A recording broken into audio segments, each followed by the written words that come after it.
Yeah, you know what time it is. It's time for the Geekenders podcast. MegaRan, Jesse and Dodger, what up? Let's go. Yo, it's the weekend. Yeah, it's time to geek out. Let it begin. Go on, stream and shout. It's Jesse and Dodger, so give them a follow and see what the Geekenders are all about. Yo, it's the weekend. Yeah, it's time to geek out. Let it begin. Go on, stream and shout. It's Jesse and Dodger, so give them a follow. #1 geek podcast, without a doubt. Yo, another end of another long week. Got a job and a kid, I know that you all beat. So take a second, grab a drink and vibe while we catch you up in just a matter of time. On gaming, comics, whatever you're doing. If you're nerdy like us, then you know you should tune in. Thank you for sharing our world with us. Now follow, subscribe, and turn this up. Yo, it's the weekend. Yeah, it's time to geek out. Let it begin. Go on, scream and shout. It's Jesse and Dodger, so give them a follow. #1 geek podcast, without a doubt.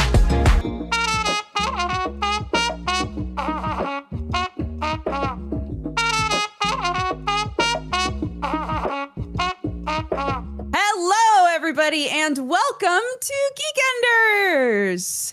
It is February the 20th. This year's going by a little fast. And we have an incredible guest that Jesse would like to tell you about. Go for it, Jesse. I need to start a little bit of a mea culpa today. So, last year, at some point in time last year, I was talking with today's guest about coming on the show. And I said, Bill, I'd love to have you on. That'd be so much fun. Let's do this. Let's make this happen. But let me talk to the boss. I got to tell Dodger what's up. So I don't know that Dodger remembers this because I clearly forgot. We went to a wedding. We did go to a wedding. That's true. And I said, Dodger, yo, we got to get Bill Roper on the podcast. Oh my God, this is so cool. Mm-hmm. Literally, as a podcast get, right up on my Mount Rushmore next to Felicia Day, I was like, yes, let's do this. Mm-hmm. Anyway, went to a wedding, got very drunk, totally forgot about that conversation. And literally a half a year went by. But we're here now. We're here now. But wait, then I said to myself, boy, this MagFest panel I'm on with Bill Roper, that's so cool. Man, I got to reach out and talk to him before why do we have this email chain? Oh no. Why do we have this email chain? And I realized that I just forgot. My ADD got me. And so at MagFest, I was like, please come on the podcast. Please. I have screwed up so badly. Please come on. And so today's guest, developer, producer, director, writer, voiceover artist, more hats than I can count, current big boss of Lunacy Games. We're also talking Warcraft, Starcraft, Diablo, Hellgate London, Disney Infinity. I know there's other ones I'm forgetting right now. A lot of games. The man, the myth, the legend. Technically one of IGN's top 100 big wigs in gaming of all time. Wow. Bill Roper, welcome to the show. Gosh, thanks, Jesse. Well, you've ruined it now. Thanks, everybody. It's a pleasure to be here. Oh no, it was that was PAX Unplugged was a blast. Though, as we talked about, Jason Hayes was also on the panel. It was like old school Blizzard. Jason, of course, the composer responsible for so much amazing music over the years, World of Warcraft and everything. And I swear to God, because of what MagFest is, right? Like the music element to it, I was like, I am so grateful to be on Jason's panel today. This is fantastic. We did like an autograph signing, and we got about halfway through it, and I'm like, Jason, thank you so much for having me to your autograph signing panel. Because people would come up, they're like, so I just want you to know, whenever I'm depressed, I'll start a new character on the Alliance side in World of Warcraft just so I can hear that music, and it's playing for me. And Jason's like, "Oh, thank you so much." I'm like going, "Oh, right, you worked there too, right? Yeah, hey, thanks."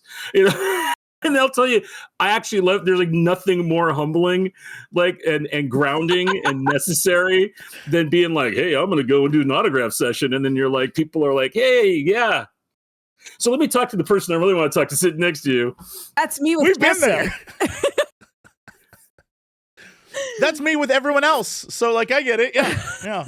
But thank you. Hey, and look, I'm super honored to be on with both of you today. I love the show. You know, like Jesse was talking about. Like, I hit him up. I'm like, I gotta come. I want to come on.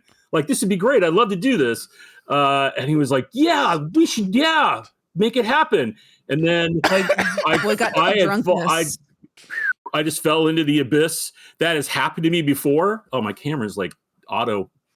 I know. Stop. It loves you so much. I know, it's like, please get in focus. You're moving too much. I've had that happen on other shows. The hands are doing it. It's it's like too, but I'll do the T-Rex emotives.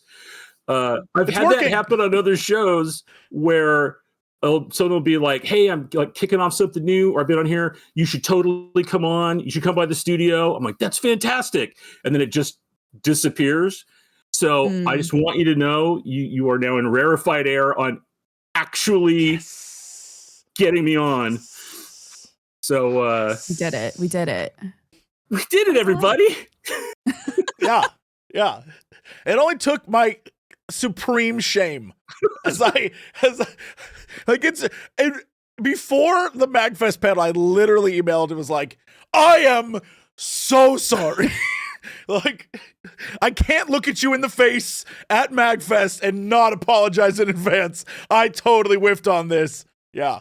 Aw. That's I screwed up. What can I say? But hey, the wedding was fun and I drank a lot. So there you go. Win-win. True. Yeah. Wait, so sorry, did you already say this? What was the MagFest thing that you guys did? It was a panel, so I was brought on to host, but somewhere someone came up with the idea for the panel already, which was like basically Blizzard secrets. Oh. And so I guess that it was like, all right, we're gonna have two big shots from the like OG Blizzard days. Come on and tell us about the inner workings of what Blizzard was 15, 20 years ago. And so that's kind of the vibe. And they were like, "Yeah, you're going to host this panel?" And I was like, "Awesome. Love that. I'm so excited." What do you mean secrets? What am I trying to like get out of these guys? I was like, I don't.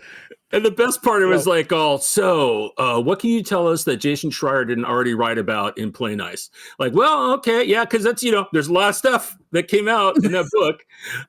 But sure. Yeah. And I think we found a couple things. We managed to like stories I'd never told or some stupid stuff. But yes, the one that got me was the origins of Starcraft. I was really chuffed about that. I was like, "Oh, what do you mean?" It was, yeah. So really quickly, I don't know if you want to hit the world with that again. Sure, yeah. Just so I don't have to tell it. Yeah. But like origins of StarCraft. So after we did Warcraft 2, we're like, what do we want to do next? Team was totally burned out on fantasy. We're like, please, no more orcs and elves, and we can't do it. But definitely want to do another strategy game. And so we were like, let's just go the complete opposite. Let's go sci-fi. And we were approached by Lucasfilms, and they said, "Hey, strategy games, super interesting. This real-time strategy thing, we think could be a good fit. What would you think about doing a Star Wars strategy game?" And we're like, that could be. We're all massive Star Wars fans, of course. And so we're like, oh my God, it'd be sick. So we start having conversations, and we're working on early kind of pitch designy docs and conversations with them. And we're moving fairly far along the discussion. And then this little game called Yoda's Desktop Adventures came out, which if you don't know what it is and have never seen it, I'm sure video must exist somewhere. Of this, let's say, less than stellar effort. In terms of bringing the Star Wars property to literally your desktop. And so it's now called Yoda Stories, by the way. No. If anyone wants to look it up, Yoda Stories is what it's called. Oh, now. Is it? Okay, yeah. It was but so apparently it didn't do great, and George Lucas saw it and was like, what the force? This isn't what I want to see out of our properties. That's it. Stop all licensing discussions. I have to get my hand. I have to look at everything.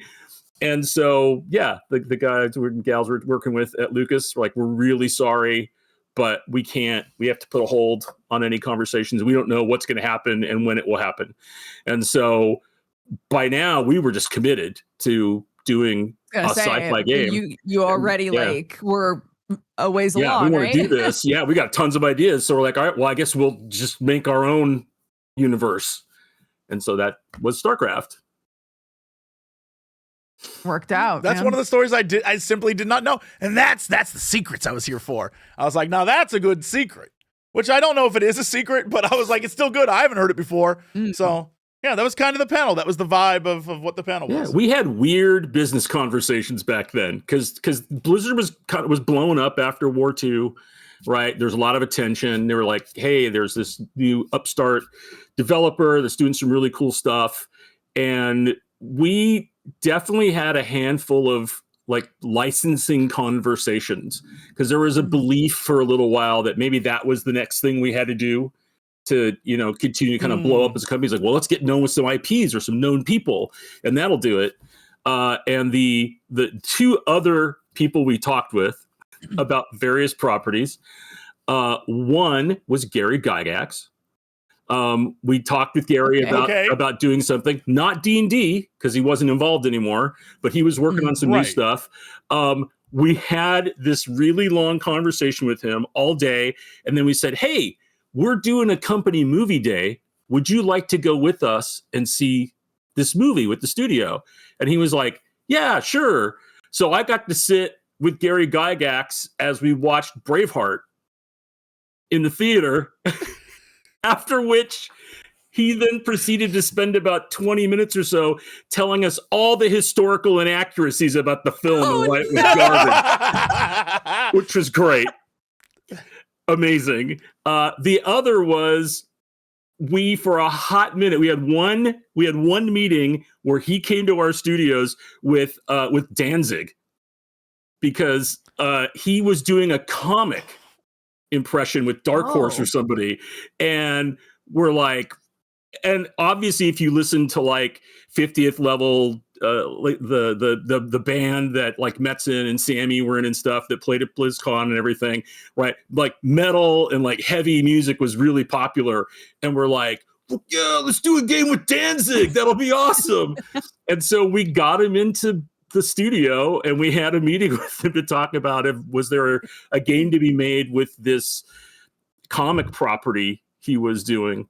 And the answer ended up being no. But he definitely had that like Wolverine energy because there was a lot of talk at the time. Like if there was an X-Men movie, Danzig should play Wolverine, and it was because he was like 5'0", but jacked and had the hair and everything. So yeah, weird times, weird stuff would just go on. That I think that company over the years, especially when I was there at Blizzard, we were defined as much by the things we didn't do as by what we did do.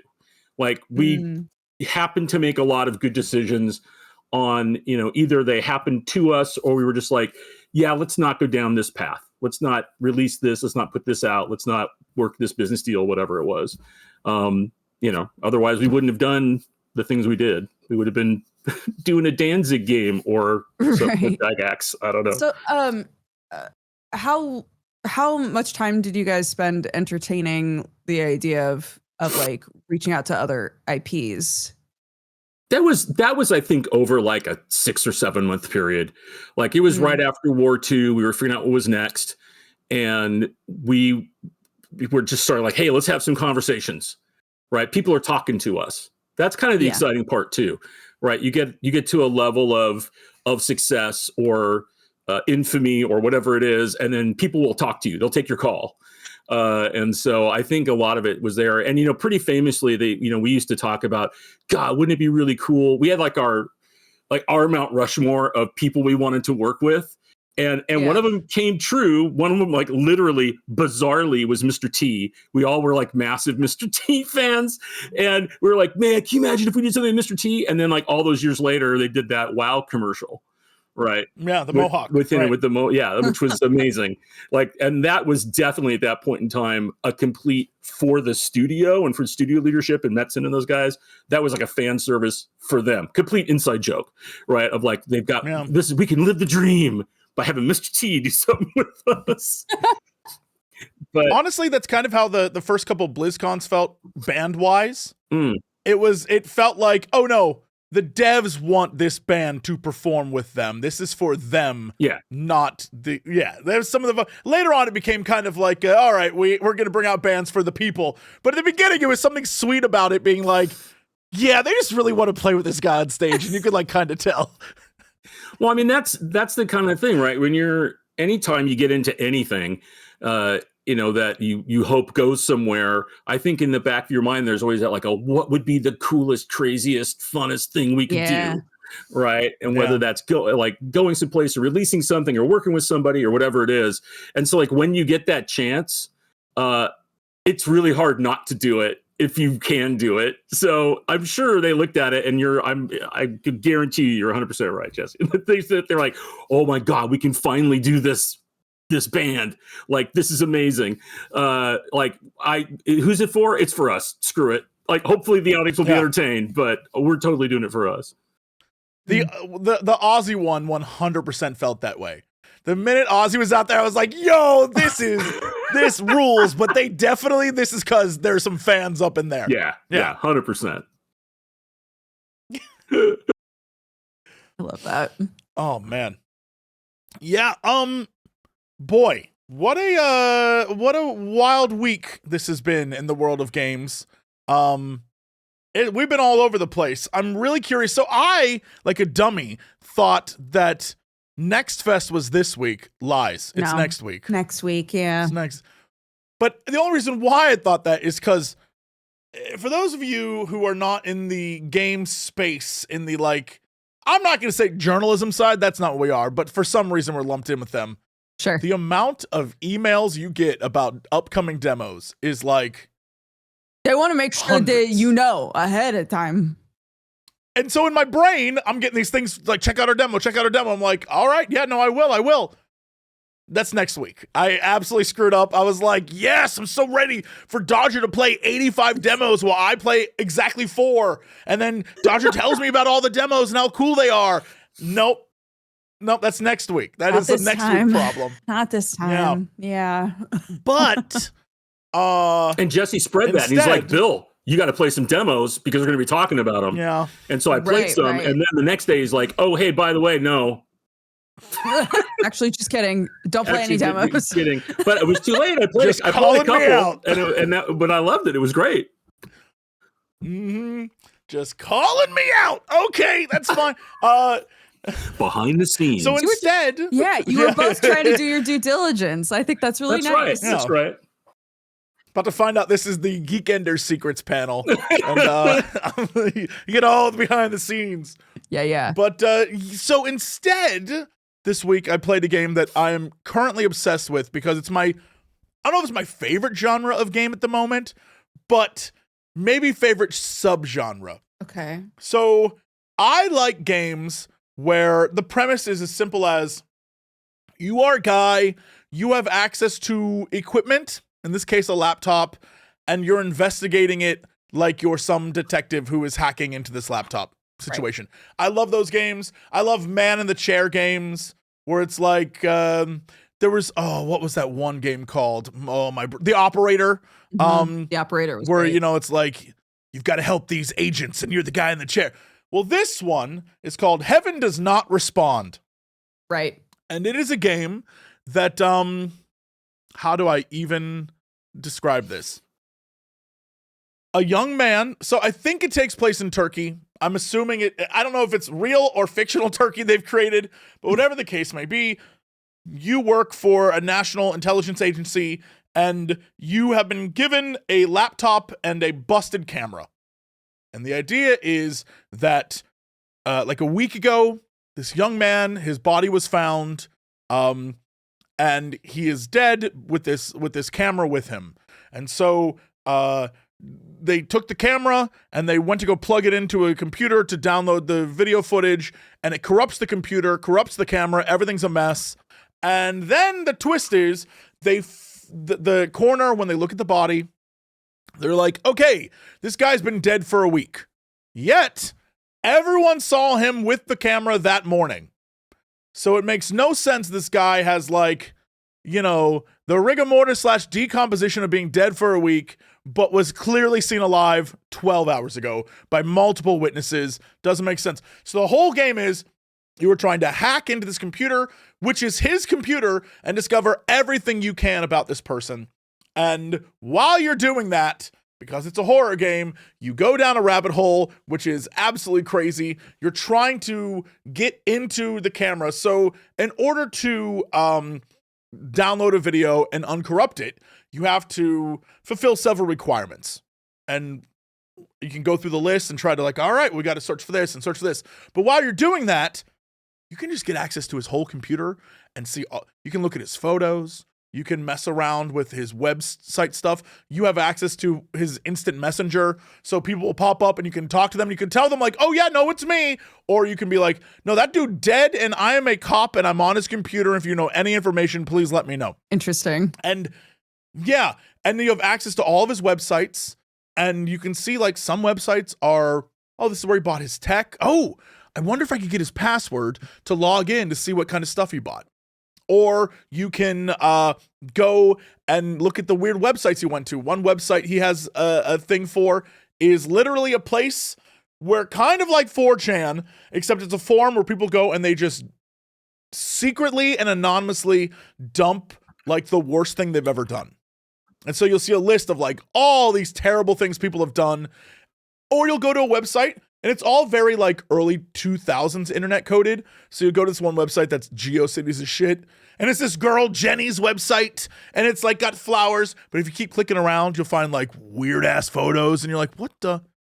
Did Jenny kill someone? Like, that kind of stuff. Right. Like, really weird things. And, of course, it keeps getting weirder and weirder. And each day that goes by, here's what I'll say. The game takes place over, like, 4 days. Mm.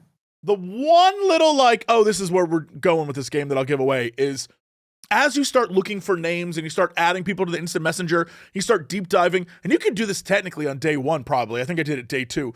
But it will say, like, when someone's last logged in.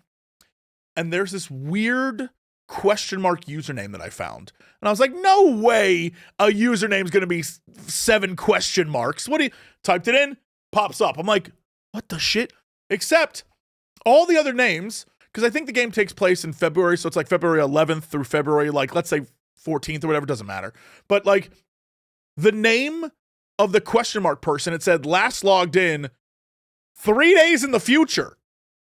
And I was like, what does that mean? And then I realized, oh, whatever the end of this game is, this person is going to reveal it in exactly 3 days. And I just happened to find that information out now. That's really cool. So now I'm, like, caught up in it. It's insane. It's an absolute insane game about a subject that I don't want to spoil, but I will say it's topical to the world. And I'll let you determine which topical that is. But it's yeah, I love games like that. Took like 4 hours to beat.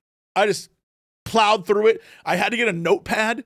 I wrote down, oh, is that a website? Oh, is that a password? Oh, what is it? So I was just hacking, felt like I was the smartest man alive, which I guess is probably the point of a game like that. And it was great, but also bizarre. Yeah. Absolutely. It sounds fun. Like, by the time I was done, yeah, I was like, what the hell? But it's a solid stream game. Like, if you're going to stream a game, yeah, it's really good to play with an audience, because they were eating it up.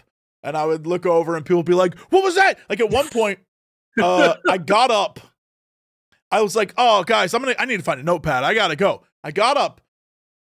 I came back. Chat's losing their mind. I'm like, what? I'm like, while you were gone, stuff was happening on the screen, dude. And I'm like, what do you mean? That's like, fantastic. Yeah, I love that. Yeah. Like when it's real time, it's not dependent on your input, right? It's just like stuff's going on. Oh, that's sweet. I love games like that. Like two things. One, I love a game that makes me want to go get a notebook. Right? Like the amount of notes I took for blueprints was ridiculous.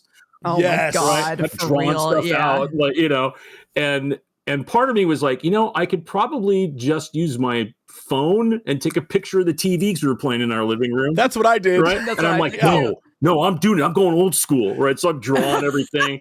I'm like 1978 D&D making maps, right? I'm drawing stuff out. Yeah. Which I love. I love that kind of stuff. And then I love games that also have that kind of real worldish setting where you start digging into it and you're like, is this, like, it blurs that line a little bit in your head. That's so good. I mean, absolutely dating myself in terms of like playing games, but there was a game back in like 2001 called Majestic that EA put out. Okay. And this was like one of the first like ARC games, or the ARGs, right? It was like alternative reality. And it was, you could set it when you started basically how invasive you wanted it to be. I have no better way of putting it like that. And I was like, well, I want the full experience. I'm getting phone calls at 2:30 in the morning because the game is calling me with like pre-recorded stuff, whatever, because I'm getting clues. And it was, oh my God. It was like it was incredibly cool, but then also you could tell that they didn't really anticipate how quickly people would just chew through content on it. So it was kind of meant to be like every day or few days you'd get another clue, another thing, and you would just rip through it. And you're like, okay, I've solved the next piece of the puzzle. Next. I guess I'll find out in 2 more days what the next thing I need to do is. Which was the part that kind of ruined it. But that idea was like so compelling, right? Of doing that. So I also like, if I play Phasmophobia, like I'm the person in the van, right? Like I want to, like I'll be the guy in the chair. Like you go out and go in the hallway, you go do stuff. I'll sit here on the monitor. You're about to die. That's right. I got you. There is a ghost in the room with. Oh, okay. Well, you're dead. All right. Never mind. Yeah. There's a. Sorry, go for it. No. No. H3 beauty. Okay. No. I was having a conversation about ARGs with a couple of friends, and we were talking about how the balance there is really difficult. Like, how often do you drop content? Because there are going to be players that get the content and immediately solve it. But you also want to keep in mind the people that are like, I'm just having a nice time, and don't solve it immediately and need those 2 days. And the disparity between those two types of players. And I think, having forums and things has really helped with that, because now people feel like it's more collaborative. So it's maybe less frustrating that way, but yeah, that's hard, right? To just immediately solve a puzzle and then be like, I guess I'll wait until they give me the next one, whenever that is. Yeah. Yeah, I think they made a real game of it at some point, but at a South by Southwest years ago, when Mr. Robot was a show, which, by the way, that show rules. To this day, I still love that thing. They had a mobile app thing very similar to that, where you were now ARGing yourself into the world of Mr. Robot, and you'd be contacted by one of the characters. I'm trying not to spoil things for the show. Be contacted by one of the characters, and they sort of put you in. It's on your phone, and you're doing hacking stuff on your phone for them while you're at the event.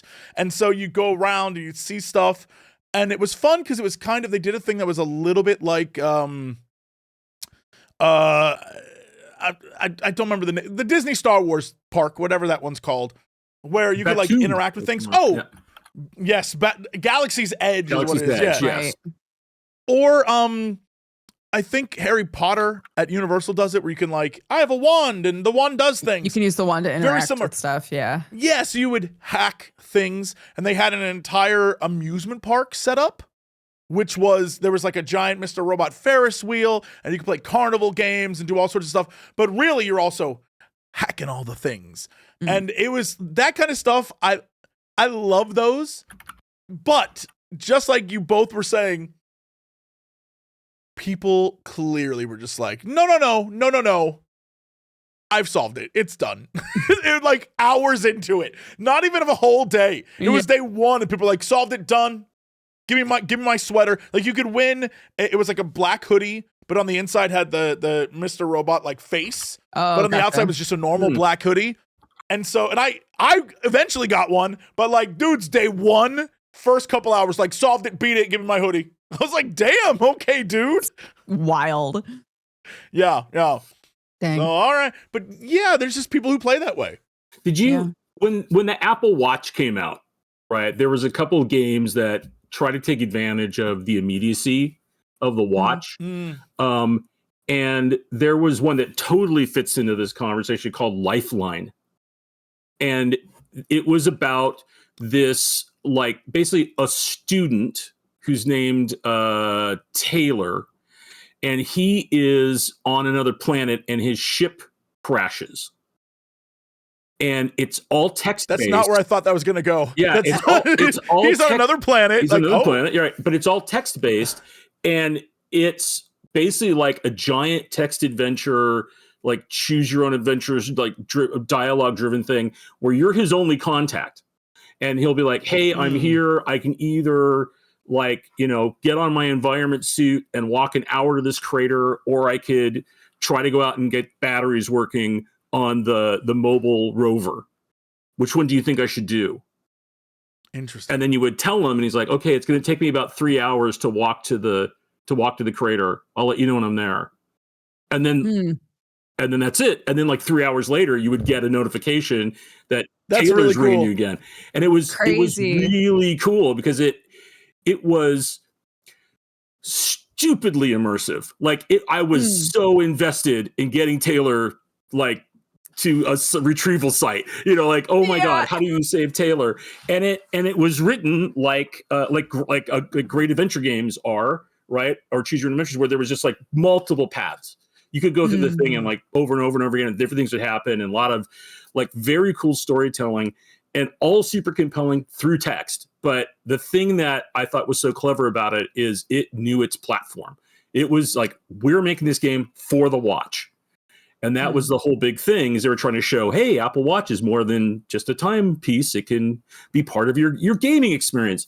And I didn't have a watch, but it would ping your phone too. But I had friends that were playing on their watch, and they would be in a meeting, and like, you get the notification. They look down, they're like, you know, like in the meeting, like checking in. Hold on, I gotta help this guy. Taylor needs me. I gotta help Taylor, man.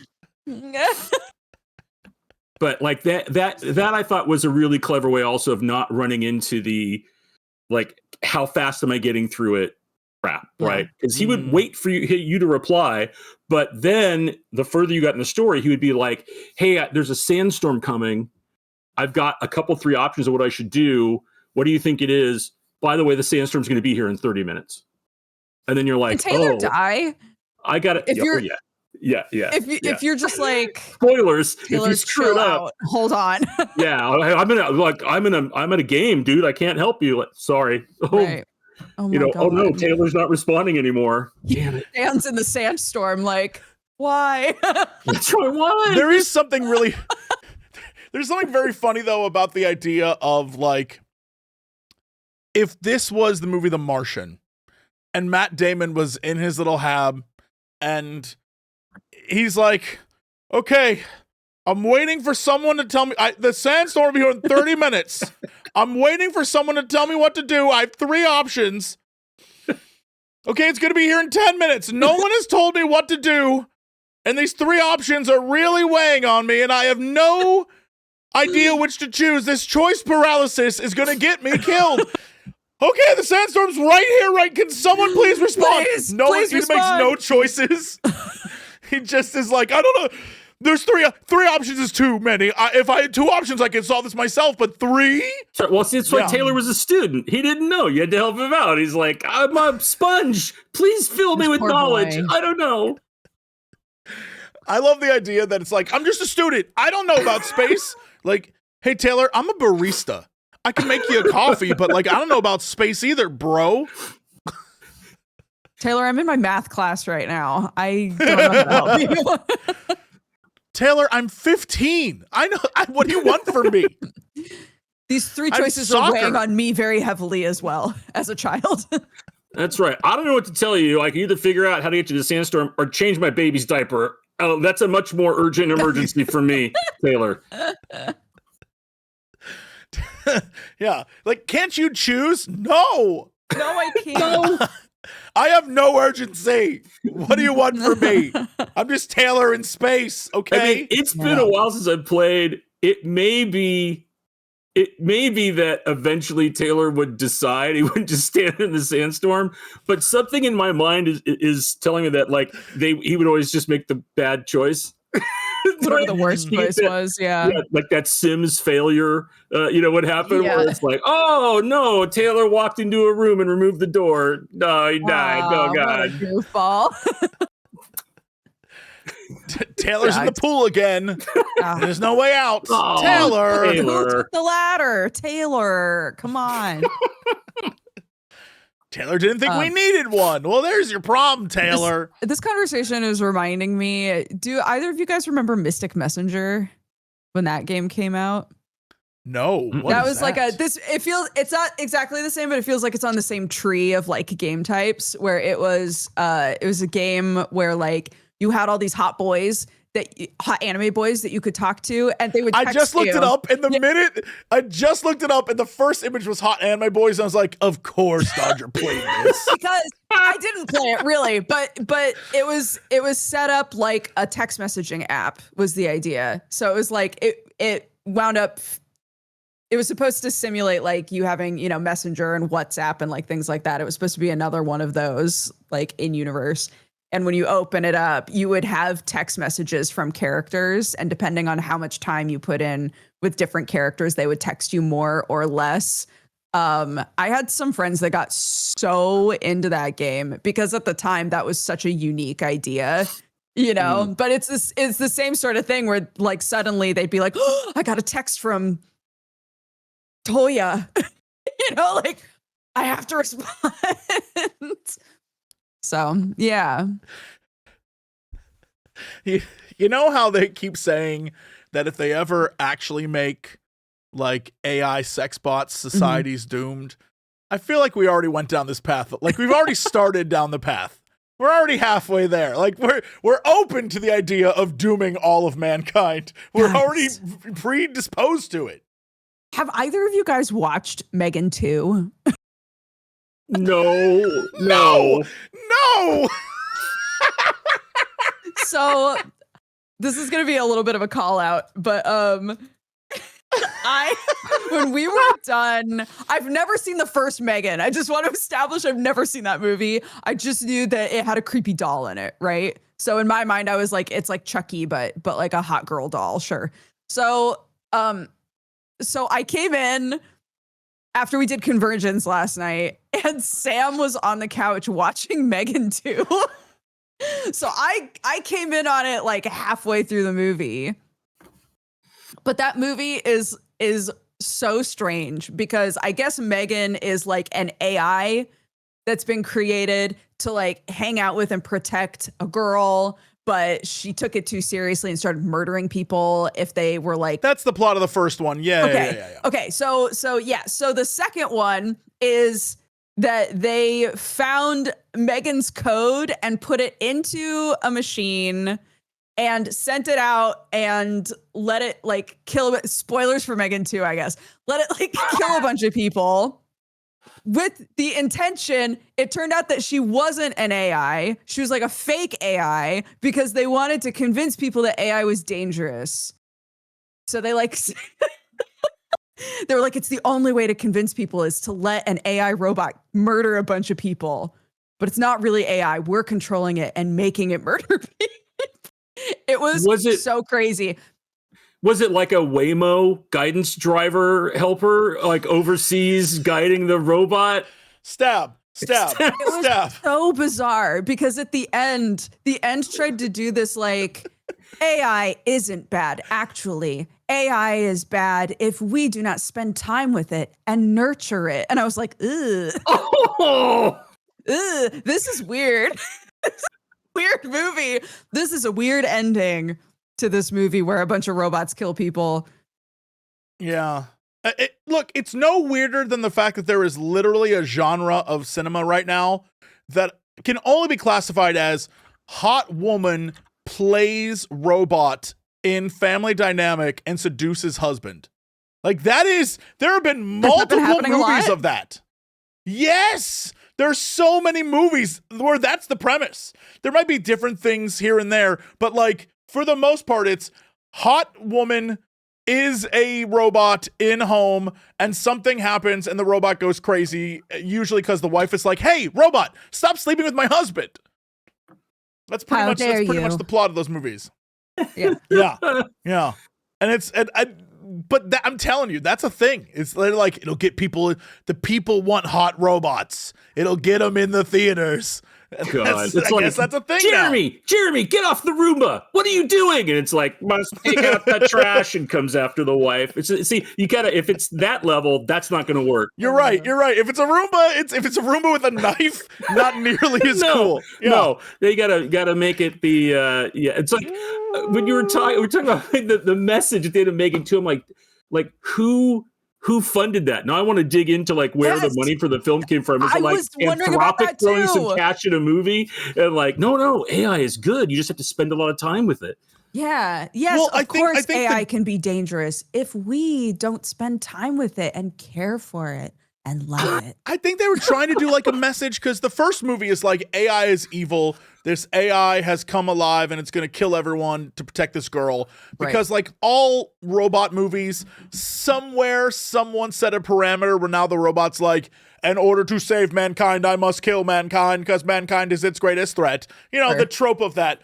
Yeah. Well, that's kind of Megan, where it's like, in order to save this girl, I must kill everyone that would hurt this girl. So Megan 2, even though I haven't seen it, I'm aware of the plot. It's basically Terminator 2. Where the first one, the robot's trying to kill everyone. And the second one, the robot's like, actually, I will save everyone. Yeah. And like, all right, it's been done before, but like, okay. They straight up bring her back from the dead like 3 times in this movie. And I was like, just let her die. Just let Megan die. Just let Megan die. So this theme that we're talking about, has Neil Breen ever explored this? Because I feel like this would be right up his alley. There's got to be a Neil Breen film. How dare you? How dare you bring up Neil Breen to me? What? No. Well, yes. Okay, yes. But also no. Because Go on. Have you watched any actual Neil Breen movies, or are you just aware of Neil Breen's presence? Dude, I'm excited for Dire Duplicity coming out. Yes. Yes, of course I watched Neil Breen. Dude, right now, just so you know, before I came on, I was starting Six String Samurai, which is a amazing 1998 film that's an action comedy with a guitar-wielding samurai that battles rival musicians. This is my like junk food for cinema. Like I love great shows and well-written shows, and I have like such admiration for people that can do long-form storytelling over multiple seasons. But then every now and then I gotta bust open a Twinkie, and Neil Breen commonly is my Twinkie dealer. Yeah. For sure. I love me some Neil Breen. I've seen all of his movies. They are interesting films. They are extremely silly, but I have to give it to the man because he, with I assume a shoestring budget, swings for the fences every time, and somehow also manages to convince the people of Las Vegas that he should have a beautiful wife in every movie. Every movie, his wife gets younger and more attractive, and he's like, "Oh no, my shirt came off in this scene. I guess we should get naked." I'm like, "What are you doing, Neil? How do you convince people to do this?" He is an auteur living his dream. He understands the classic Hollywood trope of the older the man that gets, obviously the more attractive he is to the younger woman. Yeah, those are the rules. Yeah. That's the Hollywood rules. That and tigers, wives who become tigers, which I believe. Sure. Because he would never be with a cougar. Understand that. A tiger's fine. Only tigers can battle, and then they transform into his dead ghost wife. I can't believe how often we talk about Neil Breen on this freaking podcast. If he had the Animorphs license, he could do something miraculous. Oh, great things. I'm telling you, great things. But Dodger, you just got to get on. You just got to get on the train. You just got to get on the Neil Breen train. Clearly. I'm going to try. I think I understand what. So the last Cade, the Dark Crossing or whatever that one was, the last movie, which is the sequel to the one about the two brothers. So I think he hasn't done anything directly AI, but in that movie, I'm pretty sure, and again, I can't confirm this because it is nonsense, but I'm pretty sure that the two brothers, one has accepted his alien origin of like a star child, while the other has become corrupted by AI. And so he slowly mutates throughout the course of the movie, and he goes crazy because he's got AI inside his body, I think. So I guess that's probably Neil Breen saying AI is bad, I think. I don't know. But he hasn't done it so far. Neil Breen's big takedowns have been the medical industry, banks, politicians. And when I say takedowns, I mean by the end of the movie, they all die horribly. Right. Like there'll be a scene where it's like, "We, the government, admit that we were super evil," and then they explode. Or like assassins shoot them all, and he's like, "I've done my work here," and then Neil Breen walks off and he's like, "Thank you, America." I'm telling you, he says the things that we all want to say and do say, right? just less eloquently with more fire. Like that's what it comes down to, and I'm here for it. Like I am here for it. So I'm super excited. I can't wait to see Dire Duplicity. I know it's the one he's working on right now. I've seen a couple posts about it, just because I think and the thing that's crazy, if he doesn't think AI is bad, because I'm following you on the storyline there, he will be the first producer, director, actor, star, funding source that makes an entire movie with Gen AI. Like he'll just do it because he'll really he's like, except for the scenes where he has to be with the hot woman, because that has to honestly happen. I think he'd AI that in too, because he's like, "I can do hotter." AI, let's do this.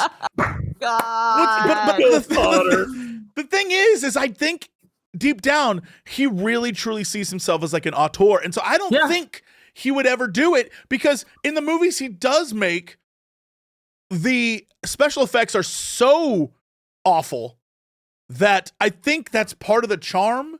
Is like he'll take clips from like B-roll, because it's real. He'll take B-roll clips and then literally copy paste himself into the footage, and his size compared to everything else on the screen will not add up, but he'll still do it. Or when in the last movie he made, he literally hired 6 extras and made them recycle characters. So he would have the same 6 people be everyone in the movie. He could AI that, but I don't think he will. It's a student. It's like when you're doing a student film, right? When I was in college, I had a friend who was a film major, and she did like really fun stuff, but then would like, "Hey, can we shoot this at your house? Hey, let's get these 6 people." And you have the same people just having to do the same stuff because you were on no money, no time. Had to get it turned in. Self-editing, like all that. This is just like he never left that mentality, right? Right, yeah. But he's doing it for himself. Hey, shout out, kudos, man. Like you're just going for it. Why not? but he doesn't have that drive or skill set or knowledge or whatever it is where you see people doing like amazing stuff, doing like VFX, right? There's like so many great channels for that and watching people do that. But he's like, I got a camera and I have some like stuff I could cut and paste in. And I got like 8 people that probably come over to my house and drink and smoke a lot or whatever it is. Yeah, and we're going to shoot these films. Let's go. There is something very charming about the fact that like in one of his movies, he'll be like, hey, baby, I'm going to take you out to a fancy dinner tonight. And then it cuts to them clearly in like the cafeteria of a college somewhere outside on like those, like the tables that have the like cross. And there's no one around. And then they'll pretend that a waiter just gave them drinks, and she'll be like, baby, this is the nicest restaurant. And you can like see the flag of the university in the background. There's something so charming about it's like, no, we're doing this on a budget. And we asked the university if we could film here, and they said, sure, yeah, whatever. Oh, no, screw that. The university said no. It's complete guerrilla filmmaking. They're like, they waited until like all the classes were in there. It's like, hey, there's nobody there. We're going to go in. We've got 6 minutes to shoot this thing. Right. I mean, it's 100%. That's probably true. And look, every great director has gone through these phases, right? In the first Terminator film, when Arnold goes over and there's the scene where like he looks for a car and then he punches the window on the car to get in. If you remember that scene from it, that was all guerrilla. They did not own that car. He just went over and smashed in some dude's window for the shot, and then they got the hell out of there. Right? Is that real? Because, yes, 100%. Arnold has told that story in an interview, and I was like, that is making films. That's like when you're making a game and you're like, screw it, we're gonna just do this. We're like, we're just gonna go grab assets. We're gonna pay for them, or we're gonna like get somebody borrow some time. We're just gonna do stuff because we want to get it done and get it on the screen and make something. Insane. Yeah. So I mean, I appreciate the fact, like good, bad, however you want to view his work, he's just going for it. He's making it. He's got a dream and he's living it. Honestly, that's my favorite. I've discovered over the last couple weeks, there's just people on TikTok who are not doing performative stuff. They're doing like, oh no, this is me. And I'm like, oh, I love a good character. I love people. Like there's this guy right now. I think his handle is like Malibu Fit Max with 2 X's. And he's just like, all right, bro. So this is what we're going to do. We're going to go get our gains today. And I'm going to need everyone to he's like, this got 56 grams of protein. And it's like, you're going to want to munch this. If you're ever at the airport and you're looking for some high quality gains. All right. First off, this drink right here has got 26 grams of protein. You're going to want to down that. But that's not enough. I'm going to need it in the 50s, bro. And it's so funny watching him just exist. He's not doing it as like a goof or like there's video of him just sitting there talking to people at his gym. He's like, oh yeah, you can lose up to 5 pounds of fat in a week, bro. It's super easy. And I'm just like, what's it like to just live like just have a good time all the time? Just be that guy. You seem like you're just having a good one. Man, and I am so jealous that you don't like, he's clearly like, I'm not even trying. This is who I am, bro. I'm like, all right, man. I love you. Keep doing it. Keep being you. Those are my favorite people. And at some point, where if he just like nobody's interested in that anymore, nobody's because all this is so ephemeral, right? We don't know what people really want. You're just doing what you do. Yeah. Like that's not going to change who he is. He's still going to be out looking for his gains. Right, getting his protein, like that's just his life. Oh. That's just who he is, man.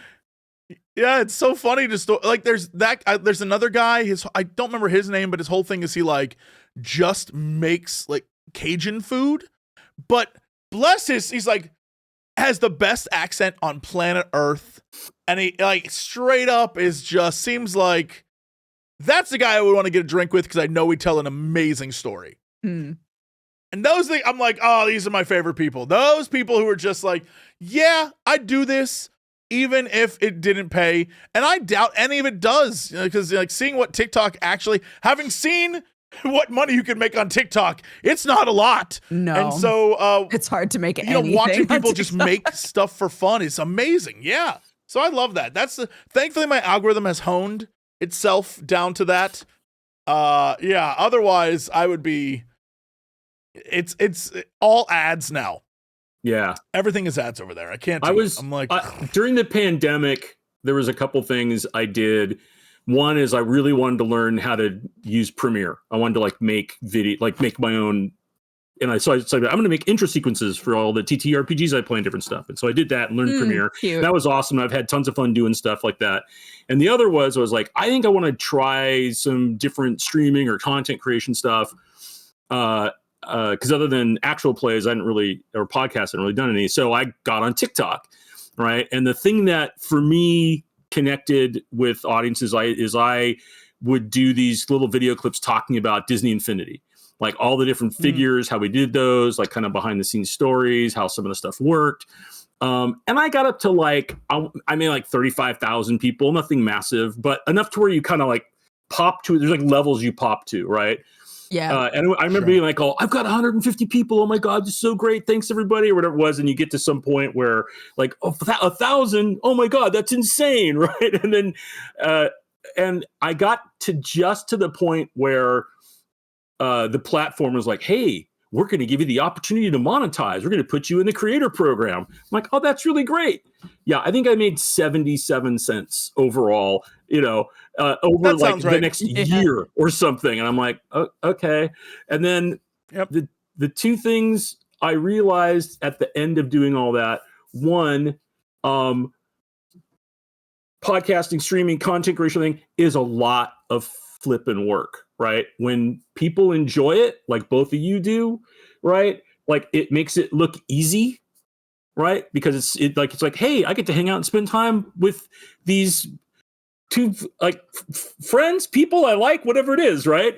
And watch that, and you have these like kind of parasocial connections as a viewer. But the big thing is like it's fun, it's enjoyable, and it looks like it's fun, right? It feels easy, but boy, it's not from the other side. Like the amount of time I had to put in to make a 60-second flipping TikTok was insane every day, even after I like kind of got how I was going to do it down.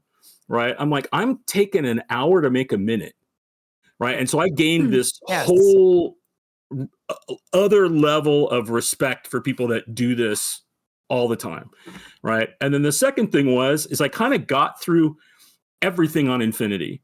And then I was like, I think I pigeonholed myself. Like, I don't really know what I would do. I could talk about other games I worked on or music or other things I'm interested in. But that platform is so push and not a back and forth. And I was like, and I tried to push other stuff and with varying levels of interest. And I found one thing that people were interested in. I was like, I don't know. And who knows how the algorithm is going to serve you and all those other different things. So it's hard. It's hard. It's a slog. And TikTok makes it, I think, like harder. And then if you manage to figure it out, like does really nothing to put any money in your pocket as a creator. You just have to use it as like a, I don't know, like a platform that gets you more recognition to then be able to do other things. Because a lot of people saw you on TikTok. Yeah, there's interesting stuff. I mean, you basically experienced the whole full circle of content creation in that, if you look at it, it's you make things and you're not sure what to do. One thing blows up and you're like, oh, people want more of that. So you keep making more of it and it gets more attention and more attention. And eventually you hit the point where it's like, well, I got nothing else to say about that. What do I do now? And that's when you make the choice of like, well, do I keep milking this thing that I have no more thoughts on? Or do I do other things and risk people not giving a shit? And that's kind of like, everyone has to make that choice. And I feel like the do whatever you want path is going to make you less money, but you'll feel better at the end of the day than, oh, well, all right, I have to make content about this thing. And usually that ends up being the person who your life cycle becomes every World of Warcraft content creator, which is greatest game ever made, greatest game ever made, greatest game ever made, and it's trash. Oh, I hate this game. It's the worst game ever made. Wait, but a new expansion's coming out. It's the greatest game, greatest game. Oh, it's so good, and it's trash now. Like, it's hilarious to me because you see it every time, and it's so funny because, like, even the last expansion where everyone was very excited about, and I have a lot of friends who are, like, diehard WoW players, and everyone's excited, And then about halfway through the expansion, it's like, oh, this sucks. All their decisions are terrible. And now that Midnight's coming out, it's like, yo, this is the hypest thing in the world. It's very funny to watch, but that's what happens if like that's where you sort of pigeonhole yourself. You're stuck in that space where I can't make any other content because no one's going to watch it. So I got to focus on this. Well, right now, all right, I guess the community is peeved about this thing. That's my whole video. And then you just make it worse because now everyone's like, well, he agrees with me. He said it was trash. And it's like, I don't know that he believes it though. You know what I mean? Like, I don't know how much they believe because it seems they love it. They're still making videos on it. It's a tough thing. I think that, like one of the reasons I wanted to get on with both of you is that I would say it's obvious. You never really know. You could both be amazing actors, but I feel like there's a true friendship there. There's a camaraderie, right? And you can get on and with talk this about one? whatever, and it's just like it's fun to be in the room, like as I'm watching it, right? And I think that's the kind of stuff I gravitate towards, right? Not the hyperbolic, like, this is the greatest thing ever. This totally sucks. Because those are pulling to the extremes to get likes and shares and, that whole economy. Whereas when it's someone or if they're streaming a game and like, they're obviously having a good time playing it.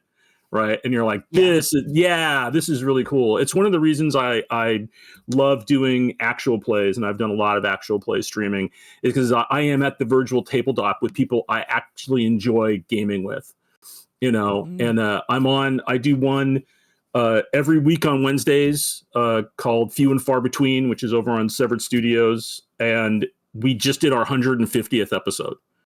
Right. We're level 15 and we're getting to 20. Let's go.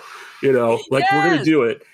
And literally every week it's like, is it D&D time yet? Is it D&D time yet? Is it Wednesday? You get to play? And and if we can't play for whatever reason, it's a bummer because I like to be playing with these people and playing a fun character and going through this amazing story we're all building collaboratively.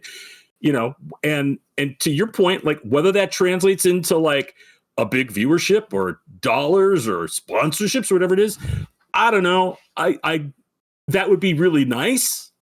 And I know for a lot of people, that's their careers, that's their jobs, but I would rather have fun. And anybody that thinks that's also fun to be a part of is, they're enjoying it with us rather than I'm trying to sort through some algorithm on what's going to get me the most engagement so I can tick enough boxes to pop to the algorithm. And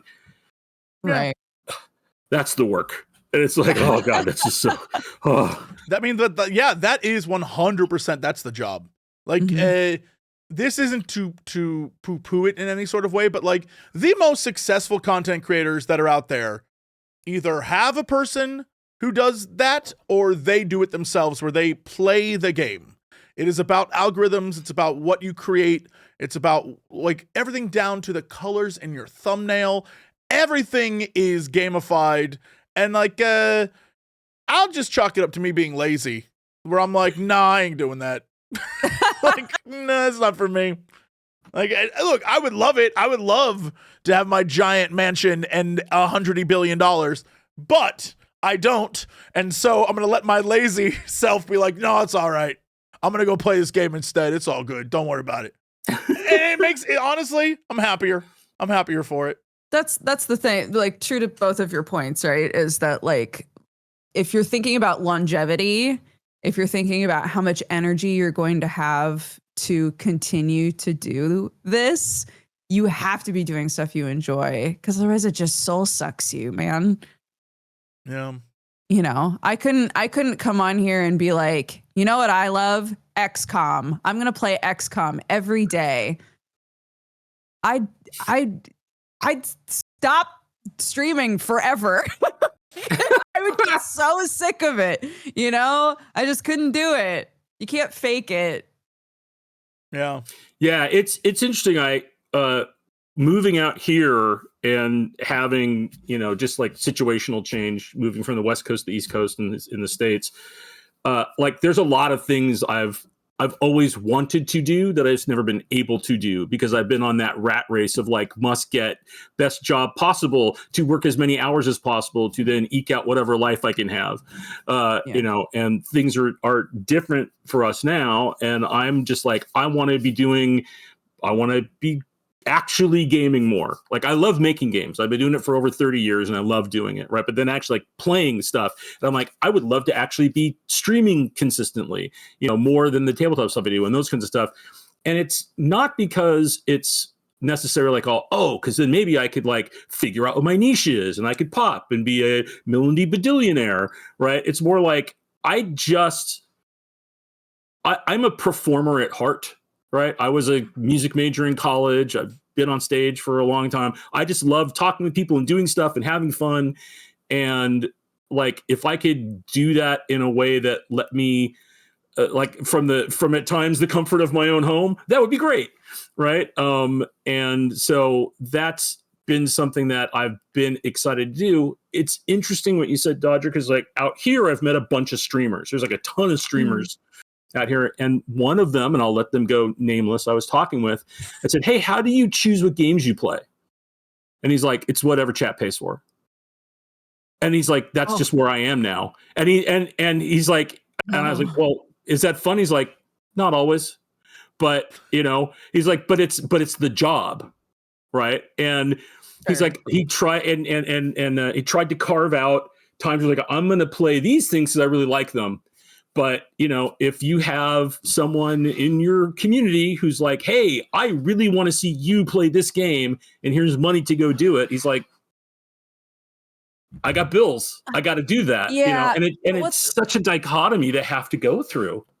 Yeah. What's hard about that, though, is that another huge part of the job is being an entertainer. And if you don't have the energy and the joy to deliver that part, then the job is compromised a bit, you know? So yeah, that's hard. It's not an easy choice to make regardless, but. Yeah, I think it's and I think always whenever you see people that are doing something they obviously love, right? That's the thing that's the most fun to watch and then makes you want to be, you know, whatever it means to be a part of it, be a part of it. Right. Yeah. I will say I am fortunate enough to have done just enough things in my life to be able to convince someone like Jesse to have me on to then come and do this with you both for a little while, which is just a joy. He was it does sell yourself short. He was so excited. Don't put me on blast. How dare you? Because I'll tll you, I'll just come out and say it. Like when I signed up and they reached out and said, hey, we'd love you to come do PAX U and stuff. And we talked about different stuff to do. They were like, yeah, we want to have you do like this OG Blizzard panel. And I'm like, great. Oh, there can be other Blizzard folks there. That's awesome. And then I found out Jesse was going to moderate it. And I literally called like 2 or 3 of my friends, like going, oh my God, Jesse's moderating our panel. It's going to be fire. This is going to be so good. Jesse's hilarious. This is going to be such a good time.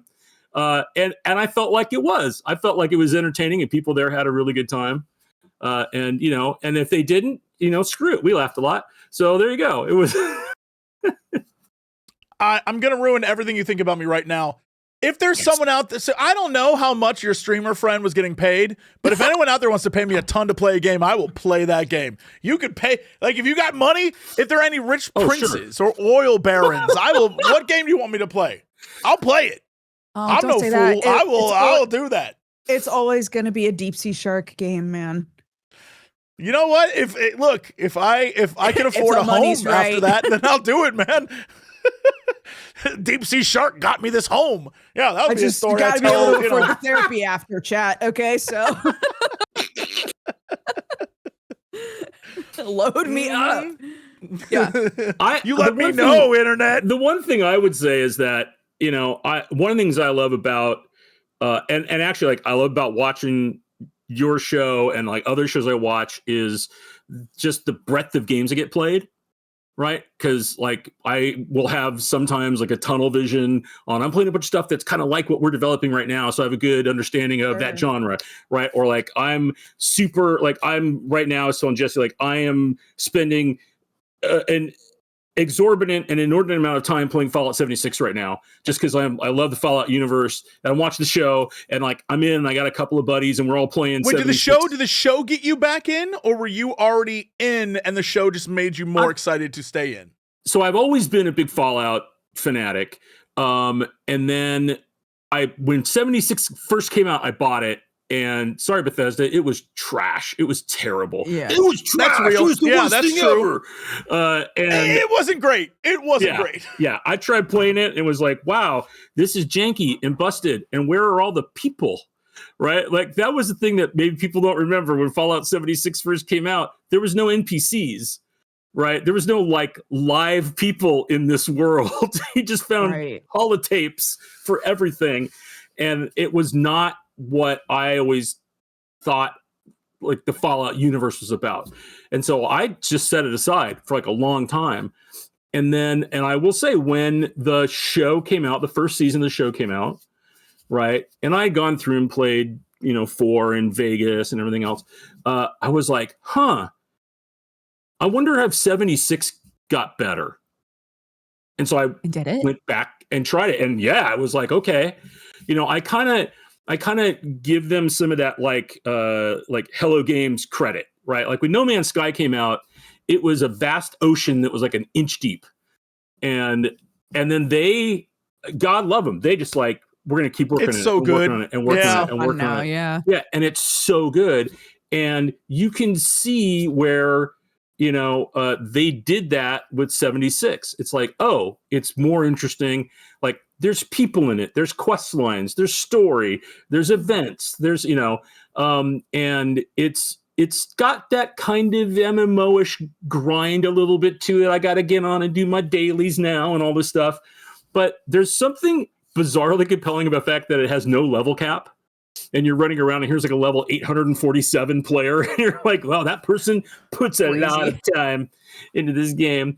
Because it's all really gear related, right? And all those levels are doing is giving you like more availability to perks, but then you're still limited as to how many you can have. You're just getting more toys to play with.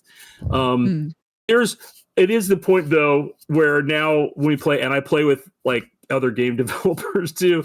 And this I think is a bad thing that we all do, is we'll play and we're like going, we'll find somebody like, come on, Bethesda. Can't you, this is a quality of life thing. Can't you guys fix this? Why is this bug still here? Why doesn't this work? It's like, I would give anything to be given like a team of 10 people in 6 months to just go in there and like knock down about things that annoy you. 100 effing things that piss me off about this game.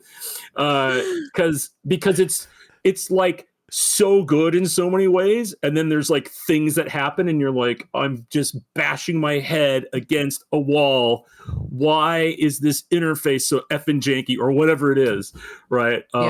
But that's the whole thing, is I'll get into that and then someone will mention a game and I'm like, oh, I haven't played anything but like Fallout 76 for the last month and a half. I guess I should pop my head up. That. So seeing shows where people are talking about other games, and I'm like, ooh, I take notes. Like, I got to go check that game out, right? This that's kind of like I've been really obsessed lately with A Night of the Seven Kingdoms, and apparently, so my algorithms online are all changing because I'm like watching people react to certain scenes from that show and things. There was, or is, or already released, I don't know, a Game of Thrones game. And I'm sure at one point in time, I was like, I don't care. Season 8 of that show ruined. Aside from the one where you're like part of the Night's Watch, or is that the game you're talking about? I don't know, Dodger. I'm only seeing footage online, and I just don't know.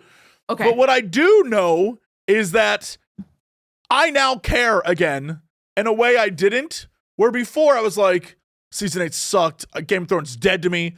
And then the other series came out where it's like, House of the Dragon. I was like, the first season was great. All right, they got me again. And then season 2 came out and that sucked. And I was like, Game of Thrones is dead to me. And then A Night of the Seven Kingdoms comes out and it's amazing. And I'm like, Game of Thrones is back, baby. Let's go. And so now I'm seeing it. All over again. Yes, it's a problem I have. And I really, truly am like, I keep seeing games and I'm like, should I be playing those games right now? Am I missing out? you know what? It's doing all the like mass media kind of like expanded universe stuff. When it hits for me.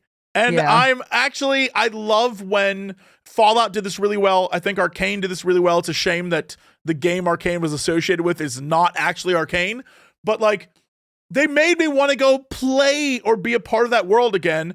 And at Night of the Seven Kingdoms, I think because it's so ground level, where it's you're not a lord, it's like literally two dudes having a good old time.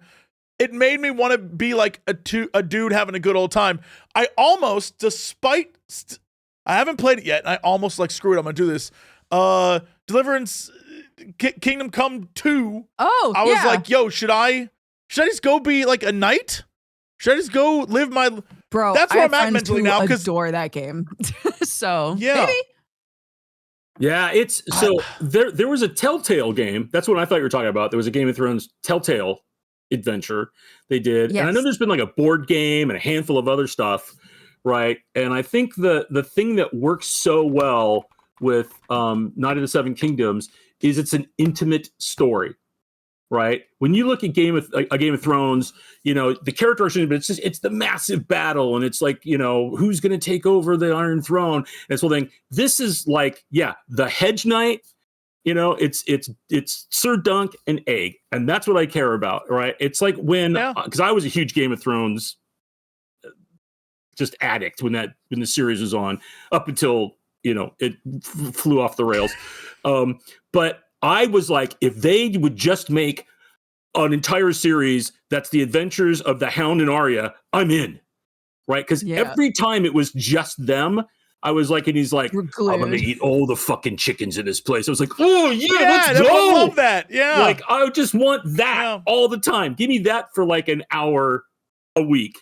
And I think the other thing that works on Night of the Seven Kingdoms is the episodes are kind of short. They're like 30, Jesse was just talking minutes. about that.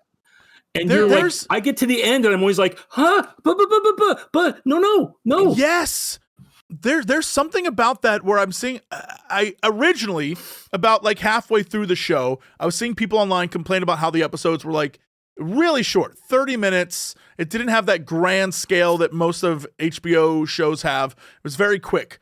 And now as we get towards the end, I'm seeing more people not complain about it, but be thankful for it, because those short run times make you like, man, I want more of this, instead of, boy, that meandered, or that they're really, you just can tell that the editing is good, and they're just giving you good shit.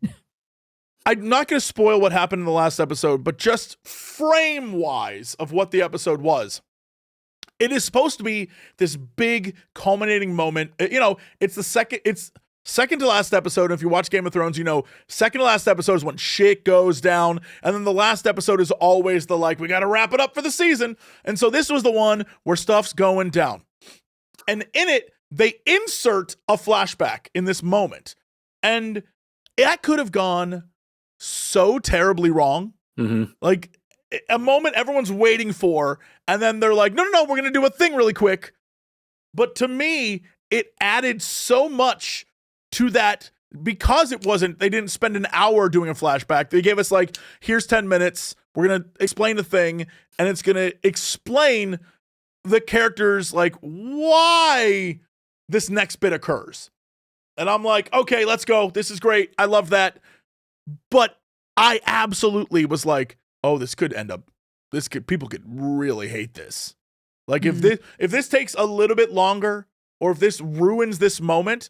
But I think because it's so compact, and they're like, we got 30 minutes, we got to tell this story. Right. Mm-hmm. Also, unlike House of the Dragon, which is short, the Dunk and Egg stories are short. And so having them be too long, you end up where it's a situation like the Cat in the Hat movie, or like anytime they take a book and they're like, add 50 things in there that aren't in the book. And you're like, I didn't need to know the whole like Grinch who, like, I didn't need to know all the Who's were horny for each other. Like, that's not a thing I needed to know about the Who's down in Whoville. Sure. And so I love that. Yes, The Hobbit, as chat's saying, is another great example of like, we really need a dwarf elf love story. And actually make it a love triangle. Legolas is in it for some reason. You're like, bro, what? Crazy stuff. But you can understand why people think they need that, because like we have to appeal to a wider audience. We have to do this. We have to like, you don't really. You can just tell the story and that's it, and let people make their own determinations about whether it's good or bad. But like, just tell a good story and we'll go from there. So yeah, I love it. I think it's a great show. It is absolutely like exactly as someone who read those stories. It's on point. I'm so excited for season 2 because like knowing where it goes, and maybe George will actually write more stories. He won't, but like maybe George. The coolest When's thing. the last time that man wrote a thing? Yeah. For real, like published at least 13 years ago. At least. You know, I will say one of the coolest things about, this is terrible, about George R.R. Martin is the logo for his production company, which comes up at the end of the episodes, because it's a sword, and then the pommel of the sword is GRRM, and it just looks so badass, and I was like, God, that's the coolest. This is the coolest, like my initials is a logo thing ever. These stories are great. Your legacy is, ensconced in geekdom forever. And please fucking finish these books. We would just like more, is all I'm saying. Yeah. I just like more. Yeah. Now, apparently 8 years was Fire and Blood. So 8 years ago. But still, that I don't know the full story. I don't know like the apocryphal tale. But if you want to Google it, because it's pretty funny, the conversation between George R.R. Martin and Stephen King is really funny, because basically Stephen King is known for like, I wrote 18 books this year. Right. And George R. R. Martin's like, I write one book every decade. And that's pretty much the vibe. And them together is really funny. So if you can find that, definitely look up that conversation. Yeah, I mean, he helped with Elden Ring, but I don't know in what way. They've never really said exactly what he did. Like, did he come in the room and like, here's some ideas anyway, bye guys? Or like, how in-depth was he in that world creation? Because now they're talking about an Elden Ring movie. They're like, George is coming in on that. And they're like, in what way? Is he? Like, what did he do exactly? Interesting. I don't know. It's a mystery.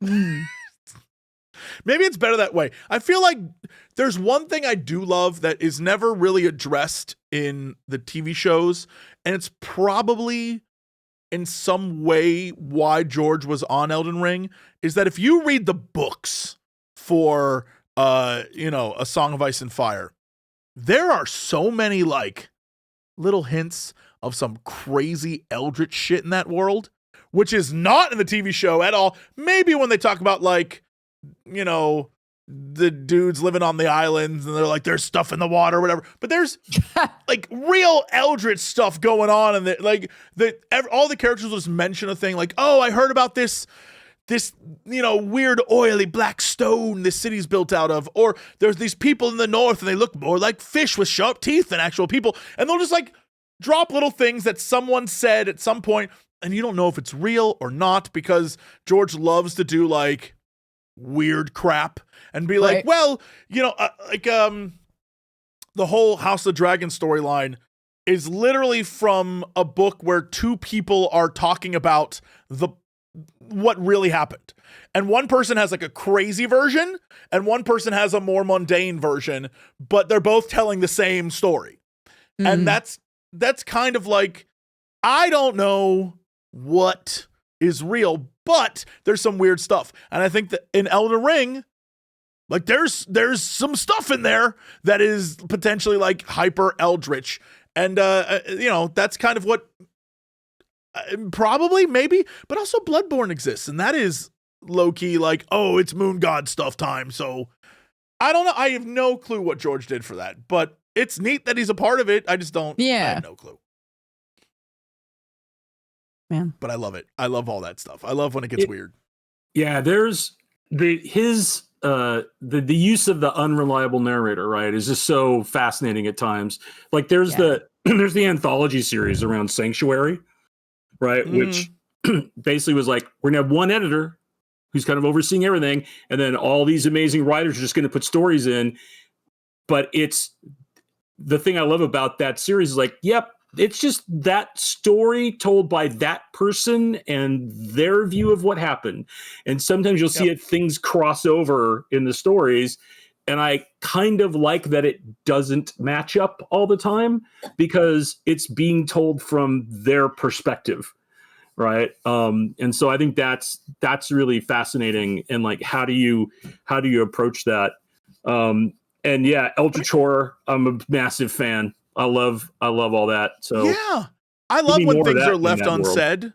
Like when someone creates something and they just drop a few things. Like honestly, that was the thing I loved the most about my original World of Warcraft experience back in the day is like ending up in that, I don't know if it was Oldham or whatever, but like ending up in an area where you find these discs and the discs are like, the Titans have crafted this thing, and if you take these discs to this one place, and it was this like almost throwaway quest. Now is very important to the overall lore of World of Warcraft, but like at the time was a nothing burger that was like, what is this? So you take the discs out to this weird place in the desert, and it'd be like, you get this weird scene, and you're like, wow, there's so much going on here that I don't understand. That's so neat. And I love that little kind of like, yeah, it's just, we're going to include it and it's a thing and we're never going to explain it to you. I love those kinds of things. I love when they set that up and they just leave it in the ether and it's like, run with it. Have fun. It could be whatever. That kind of stuff I will always like. So getting to experience that in all sorts of media I'm a huge fan. I love when it's like, yeah, there is no answer. And that you would understand. And like, oh, I see what you did there. Yeah. Okay. So it's great. Oh my goodness. Dodger, did you do anything crazy this week? Did you play anything? Did you do anything? I mean, I finished Crisol. I still don't know how to pronounce that game. It's all right. I finished it too. Yeah, I finished it, and without spoiling, I will say in the end, the start of the beginning was rough mechanically, and by the end, I felt very powerful and like everything worked really well, and the upgrades were doing their job, and I liked what was available to me. At the beginning of the game, the story was really interesting, and by the end of the game, the story made no goddamn sense. So, you know, it felt like there was a switcheroo at some point. I still really enjoyed it. I think it's their first game as a company. And it's gorgeous. Like they chose an aesthetic and they really like went for it.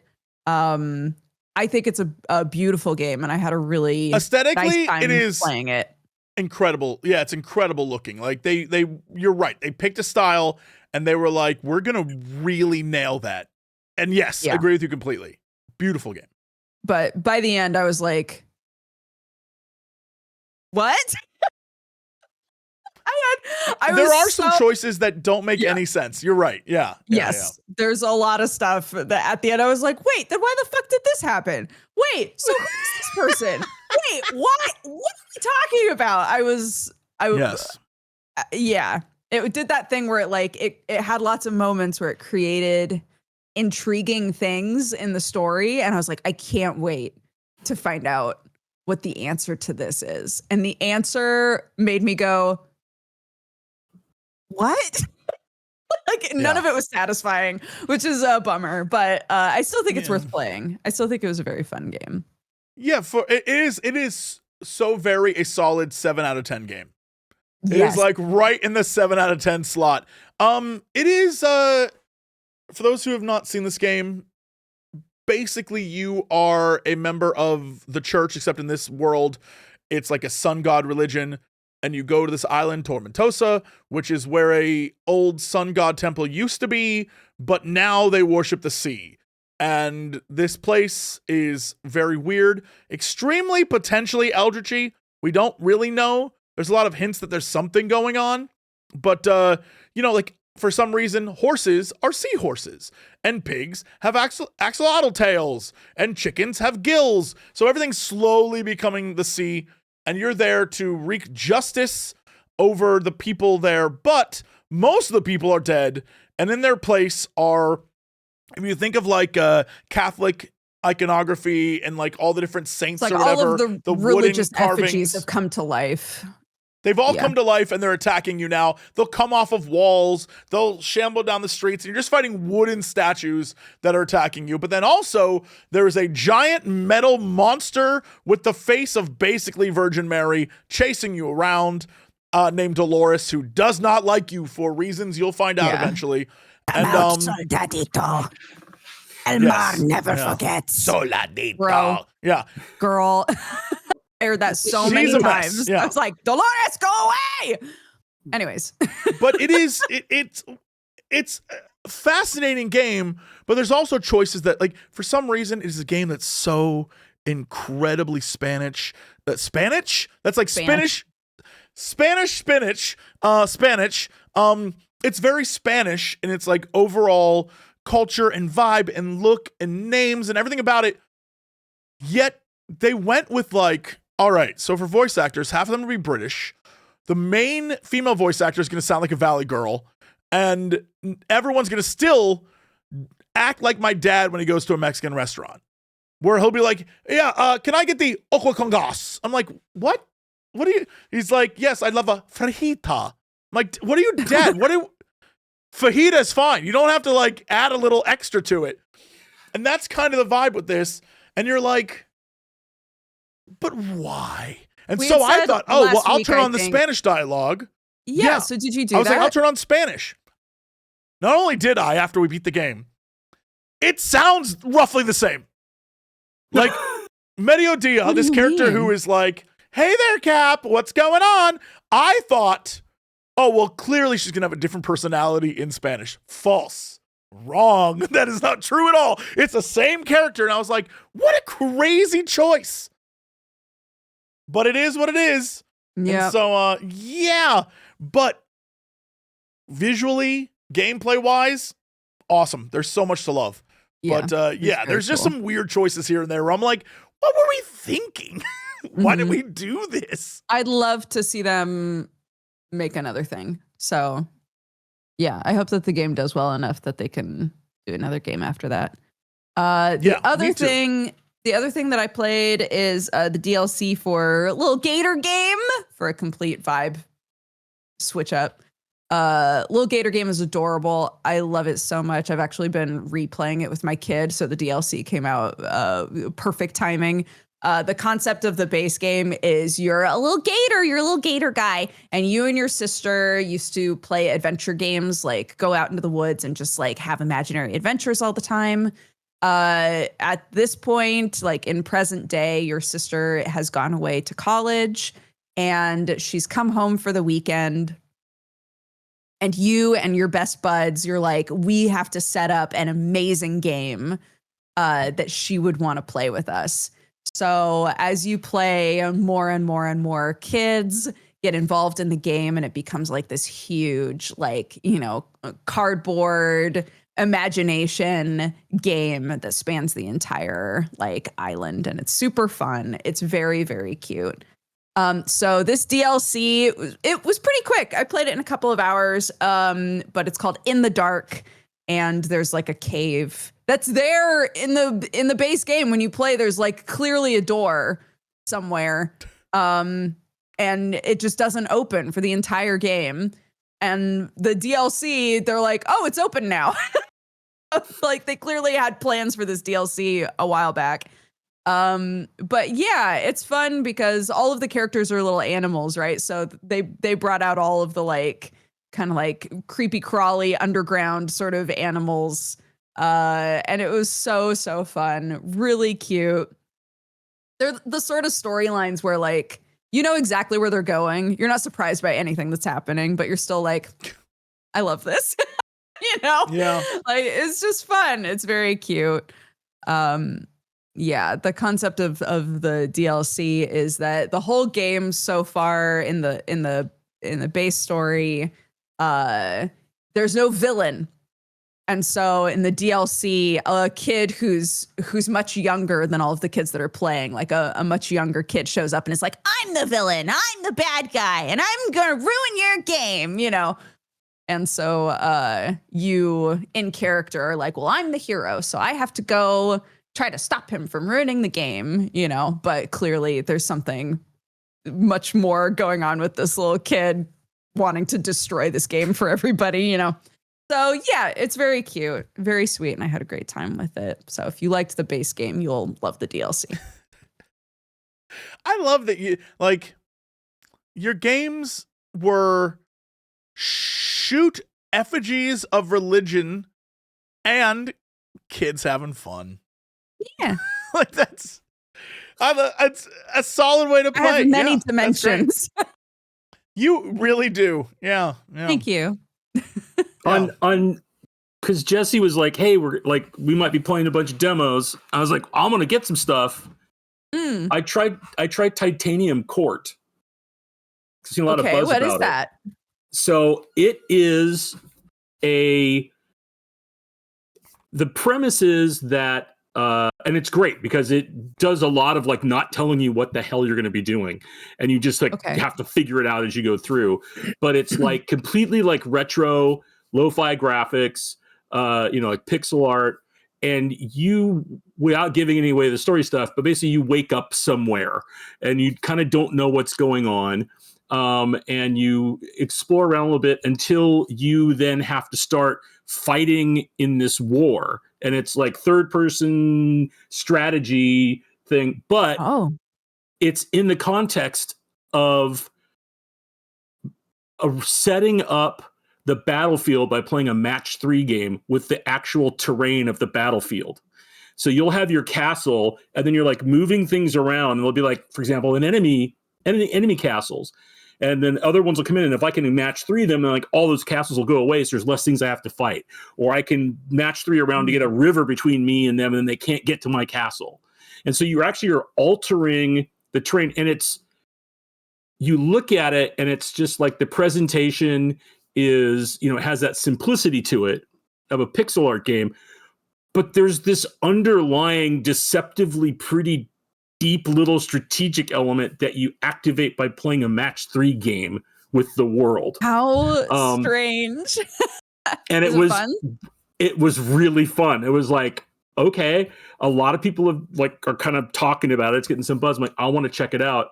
And then it also, you're in you kind of get in your mindset, you're in the context of this like medieval ish setting, but then as you do stuff, like almost like a card art thing will come up, and it's a baseball player taking a swing. You're like, what is that? At that point, you're like, what? This makes no sense. But then, kind of as you go through, and I just played the demo, right? As you go through it, then they'll talk about, there's this special thing you can get, and if you do this whole thing, and it's it's called baseball, and you're like, what? And by the end, you kind of figure out maybe why there's this convergence of what it is. But I basically, at the end of the demo, it presents it where it's like to finish like a big level, I'll put it, like, a little arc is you have to basically defeat the big bad at the end of all these maps, because you're fighting through all these different variations, and you can start picking what kind of terrain you're going to fight on. And then it's a dragon, but then the demo ends right before the dragon fight, and it's like, hey, if you want to do that, hit the game. Shoot. And I'm like, that's good, that's a good spot. And it was I didn't know what to expect from it, and when I fired it up, I was like, okay, it's going to be some like, kind of, maybe it's an adventure game type pixel thing, but then I was like, match 3. Well, that's an interesting thing. And then I got super into it. And I was like, can I change the terrain? How do I make it so I'm getting the best effect out of my workers and my guys? It was nuts. And then the combats don't take a ton of time, and it's all automated. So it's basically like you set up and then it battles. Nice. The Steam page is wild. Like, literally the only description is a surreal strategy game for clowns and criminals. And then if you go down and look at, if you're trying to find information, good luck. Because literally it's just like, it'll just say stuff.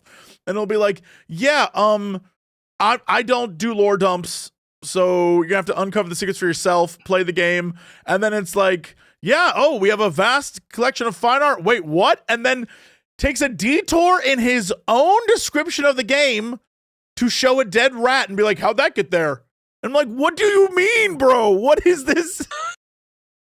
It's completely, it's got that like, oh, I'm spacing on the name of it. There was that like really crazy baseball game that was supposed to be about baseball, but really wasn't baseball, and it was super meta.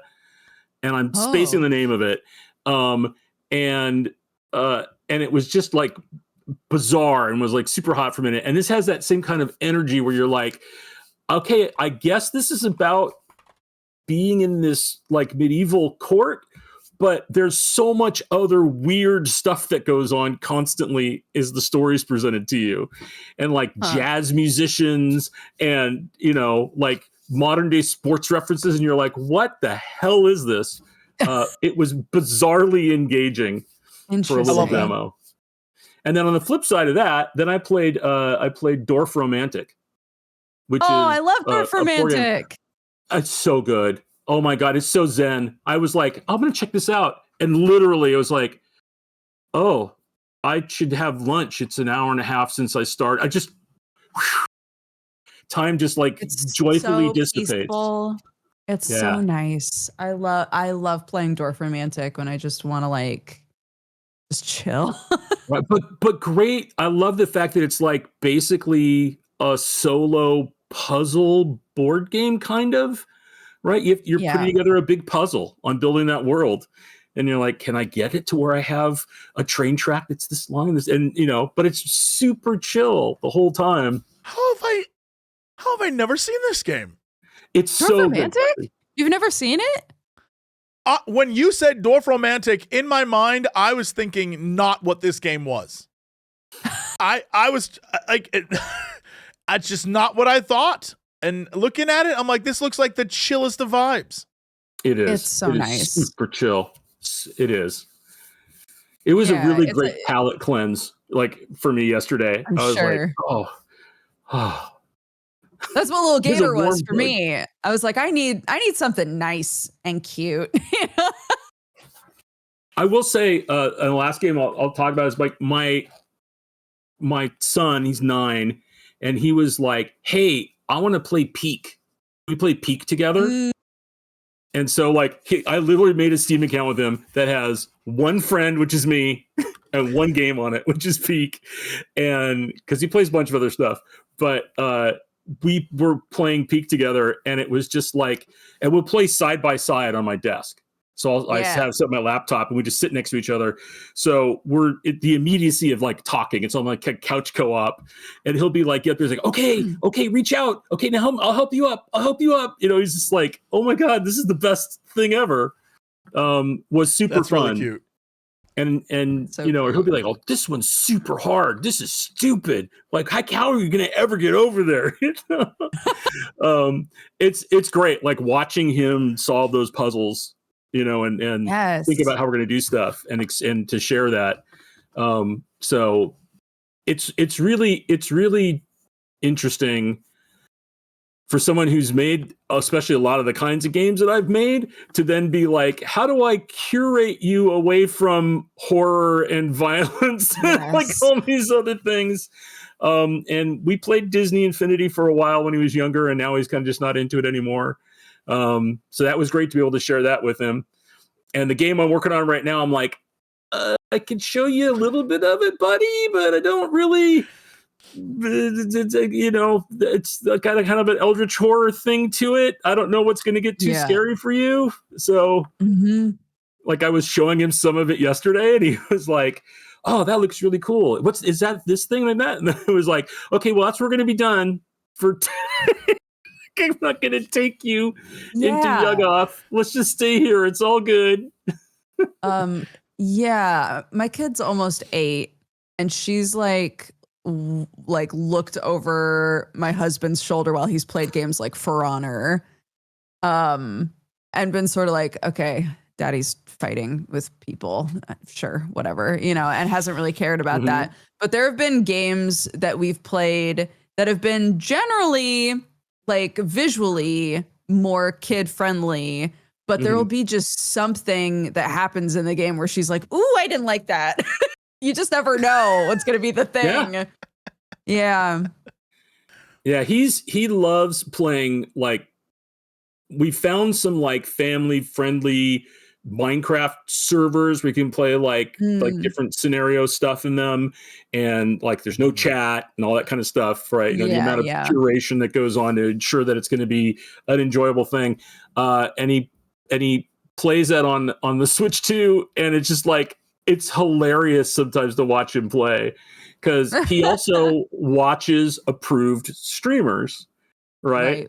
That, because we're like, I can't keep him away from it. I mean, I was a latchkey kid when I grew up. I'm like, it'd be all hypocritical if I was like, well, we can't let you have your own time to watch a television show or a streamer, you know? So, but try to make it. You can do your due diligence. Yeah, of course. And so now he'll be playing. He's like, bro, come on, bro. I can't believe it. And then he'll want to show me something. He's like, bro. I'm like, I'm your dad, not your bro. He's like, it's just a thing. I'm just saying, come on, bro. And I was like, all right, you're killing me. You are killing me, little guy. Oh, kids pick up so much from their friends too. My kid came home calling everybody bruh for like a week. I was like, where did this come from? And I realized it was her best friend had started watching somebody who says bruh all the time. Right. And was then just calling all of the kids at school bruh. It's like, God, it spreads so fast. It spreads so fast, dude. When he called one of our cats bro yesterday, it was the best. I was like, he's like, bro, at the cat. I was like, all right, that's amazing. And did you live through the 6-7 apocalypse? Dude, what made me very happy, when the New Year's happened, she was like, no, that was a last year joke. We can't make that joke anymore. Yep. I was like, great. Fantastic. I love that. Very happy about that. Yeah, amazing. I felt really bad during all of that for the number 68, because now 67's get all the attention and 69's just had it for like ever, and poor 68's in the middle, nothing going on. I feel bad for numbers sometimes. Give it time. The kids will be like, they'll pick up on that and be like, yeah, 6-8, man. And then we'll all hate them for it. We'll be like, we shouldn't have done this. We played with fire. We told them 6-8 was right there. And now they're into it. Now they're doing it. Yeah. I used the technique that I will admit was passed down to me by my parents Where you started making the joke? Yeah, that's where I was like, 6-7. And then he's like, that's not funny. I'm like, you're right. I'll kill the meme. You're correct. I'll kill the meme right here, right now. Let's go. Dad does it. It's not funny anymore. Yeah, I knew it was not funny the minute people on the news were talking about it. I knew that. I was like, oh no, the kids are over it. The minute nightly news was like, what is the 6-7 craze? I was like, it's already, the kids, it's left them. They don't care anymore. They're done. It's over. The minute the nightly news, like, bro, there's nothing nerdier. They're like, nah, I'm out. Right, and you're in LA, so you've got somebody coming on like, so if your kids are saying 6-7 here in Los Angeles, you know that it's something bad. And this has been Juan Gonzalez for LA News, right? Yes. Yes. Because they newscasters do the same thing like you were talking about in the game, right? Or your dad ordering Mexican food. Like, I used to love that in LA. There'd be like that like some amazing Latino reporter, and everything is just like typical California accent. And that's right, Phil. Their name or here I am, broadcast. Yes, yeah. The voice, the whole thing. Yes. Yeah. Oh, it's great. I love it. Yeah, and I always get it, but I always think it's funnier when it comes from my dad. Because I'm like, Dad, what are you doing, bro? He's like, I'm trying. I'm like, I get it. It's just really funny, and I'm not gonna say it's not funny. It's very funny, dude. He's like, okay, I guess. I'm like, all right, man. Yeah. This is such a good segue. Speaking of the nightly news, Jesse, what do we have for news today? What? Okay, it's time for the news. First off, boy, oh boy, starting is tough because this week we got to see, like, as we've talked about before in the past, Highguard came out, had a hell of a release, and everyone was like, "What the hell?" And then the next week, one of the devs on the team came out and gave a whole impassioned Twitter, I don't want to say rant, but explanation of the behind the scenes, which then got more people talking about it, which, you know, probably shouldn't have done. And then over the course of 2 days, we got apparently Highguard was secretly funded by Tencent. And then the website went down, and then a new patch came out, which I guess is adding a bunch of new stuff to the game, but more importantly, a bunch of stuff you can buy. Like, you can get an owlbear mount now. So, like, it has been one of the wildest roller coasters for a game in a long time, where I'm not sure what's going on behind the scenes there, but it seems insane. While we have a dev on, do you have any, can you say any thoughts? Do you have any thoughts on this? Sure. I mean, so many.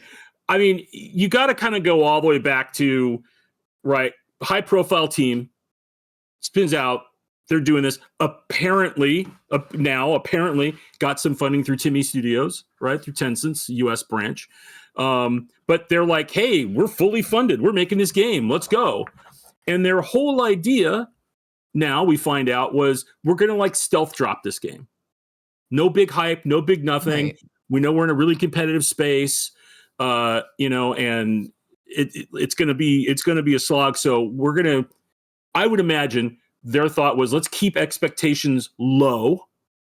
So when it comes out, we're going to have room to build, right? Because you know, it's like when people are like going, hey, I'm chasing Fortnite. Let's put out a Fortnite. You can't put out Fortnite today. That's not possible, because that game came out and it was not good.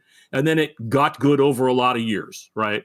Right. So like saying, it was like back when World of Warcraft was huge, people were like, oh, if you could just make a game that did 10% of what World of Warcraft did, you're like, I would have the second best selling MMO in the West, because that's like how ridiculous it is, right? So that market that they're trying, that Highguard's trying to come into, is that same type of thing, right? It's huge, it's massive, expectations are gigantic, and so I felt like they had a plan where they're going to come in quiet, build up their player base, give themselves some runway, and then Jeff Keighley got a boner about the game and was like, we're going to put you guys, we're going to, like, we won't charge you anything, but like, we're going to have you on. We want to have a big thing, which, look, I imagine the dev team was like, that's a crazy opportunity.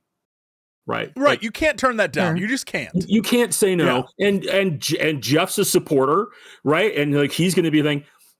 But then it goes horribly wrong, in my opinion, from the fact that it's the last thing that gets shown. Mm-hmm. Right. It's like, this is now like the pinnacle.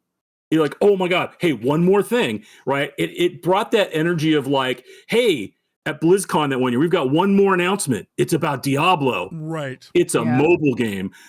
Whoa, read the room.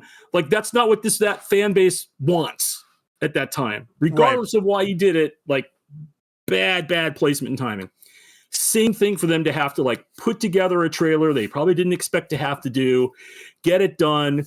It comes out at the end. Everybody's expecting like, oh my God, this is going to be, you know, some massive thing. And they're like, well, what is this? And a lot of people I'm sure were like, I kind of don't know anything about it, because they've been keeping it on the down low. So now everything blows to the roof. When it comes out, because of the way that I think a lot of the fan bases get, candidly, they are like, now they're predisposed to view it through a very harsh lens, right? They're like, oh, well, this thing better be the bomb because look at all the people hype are looking for the why. Why was it the last thing? Right. Why did and it came out like even before that, we're like, oh yeah, Jeff handpicked this thing. So people are like going, oh, well, God, it's got to be amazing, Must right? be amazing. Jeff sees everything. Yeah. Must be amazing. And so that's now the lens they're looking through. And the game's gonna fail. Like it probably can't be good enough to meet those expectations, right? And now you see because of the space they're in, right? And the fact that it's free to play, right? Like they're not deriving instantaneous revenues from the game. They now don't have time to build up anything. And they're looking at it and they're in, like, I'll just call it. And if I'm wrong, I apologize. And someone from the dev team can ring me up and tell me I'm wrong, but it has the scent of panic mode. Tons of people got laid off from the studio. What the hell's going to happen? There's rumors like the funding's been pulled, right? So they're like, we got to scramble. We got to do something, right? So, and you get this combination of the website went down because they're not paying attention to that because they're trying to get this other thing done. Then a patch hits and it's adding some stuff. And they're trying to show the player base, that they're responsive. They're doing stuff. Like, we hear you. If you will stick around, we're gonna be Hello Games, right? We're gonna make this better and better and better, right? But it is such a brutal market right now. That's the problem. Yeah, they won't get the time to do that, right? So they're swinging as hard as they can and swimming as fast as they can right now. But the whole challenge is like, are they going to have any time to do that, right? And there's parts of that, because I'm sure people can look at my history as a developer and stuff that, I feel a lot of this pain because I see parallels to Hellgate, right? We were a team that came out of Blizzard. It was the Diablo 2 guys. There was tons of us that were there. We hyped the hell out of the game because we also had to raise all the money to make the game, right? And that came hand in hand, right? To go and get, I think, by the end, we probably end up putting like 20 million into making that game, which back in 98, or not 98, with 2008 was a hell of a lot of money, right? And so we're like, we were out there doing interviews, magazines, hype, press, everything, building up community. And you kind of get to the point where, we suffered from that. There was no way that game was going to be as good as what people would believe that game could possibly be because there was so much noise behind it. And I think if you looked at the reviews of that game, we had scores that were 90 plus and scores in the 60s, right? It was all over the place. Broadest, I think, range I've ever seen for, especially a AAA game coming out. And then the game came out and it did pretty good sales wise because we were a packaged product. But the way that our pub dev deal went, we banked more on the back end of running our service for the game and getting like a subscription type setup, right? And as with any pub dev deal, like all your money is going back to paying your advance against royalties, right? So we're not seeing any money really from the box unit sales. That's all going back to the people that funded the game. And then we weren't capturing people online because they were like, well, we want more, we want this, and we want that, and the whole thing. And we scrambled. We just did as much as we could, as fast as we could. We went and patched and fixed like the really bad ramping and world progression that we shipped with. That was the first patch we did, was fix that even in single player. And it was a mad scramble until basically the wheels came off and we didn't have any more money and had to close the studio.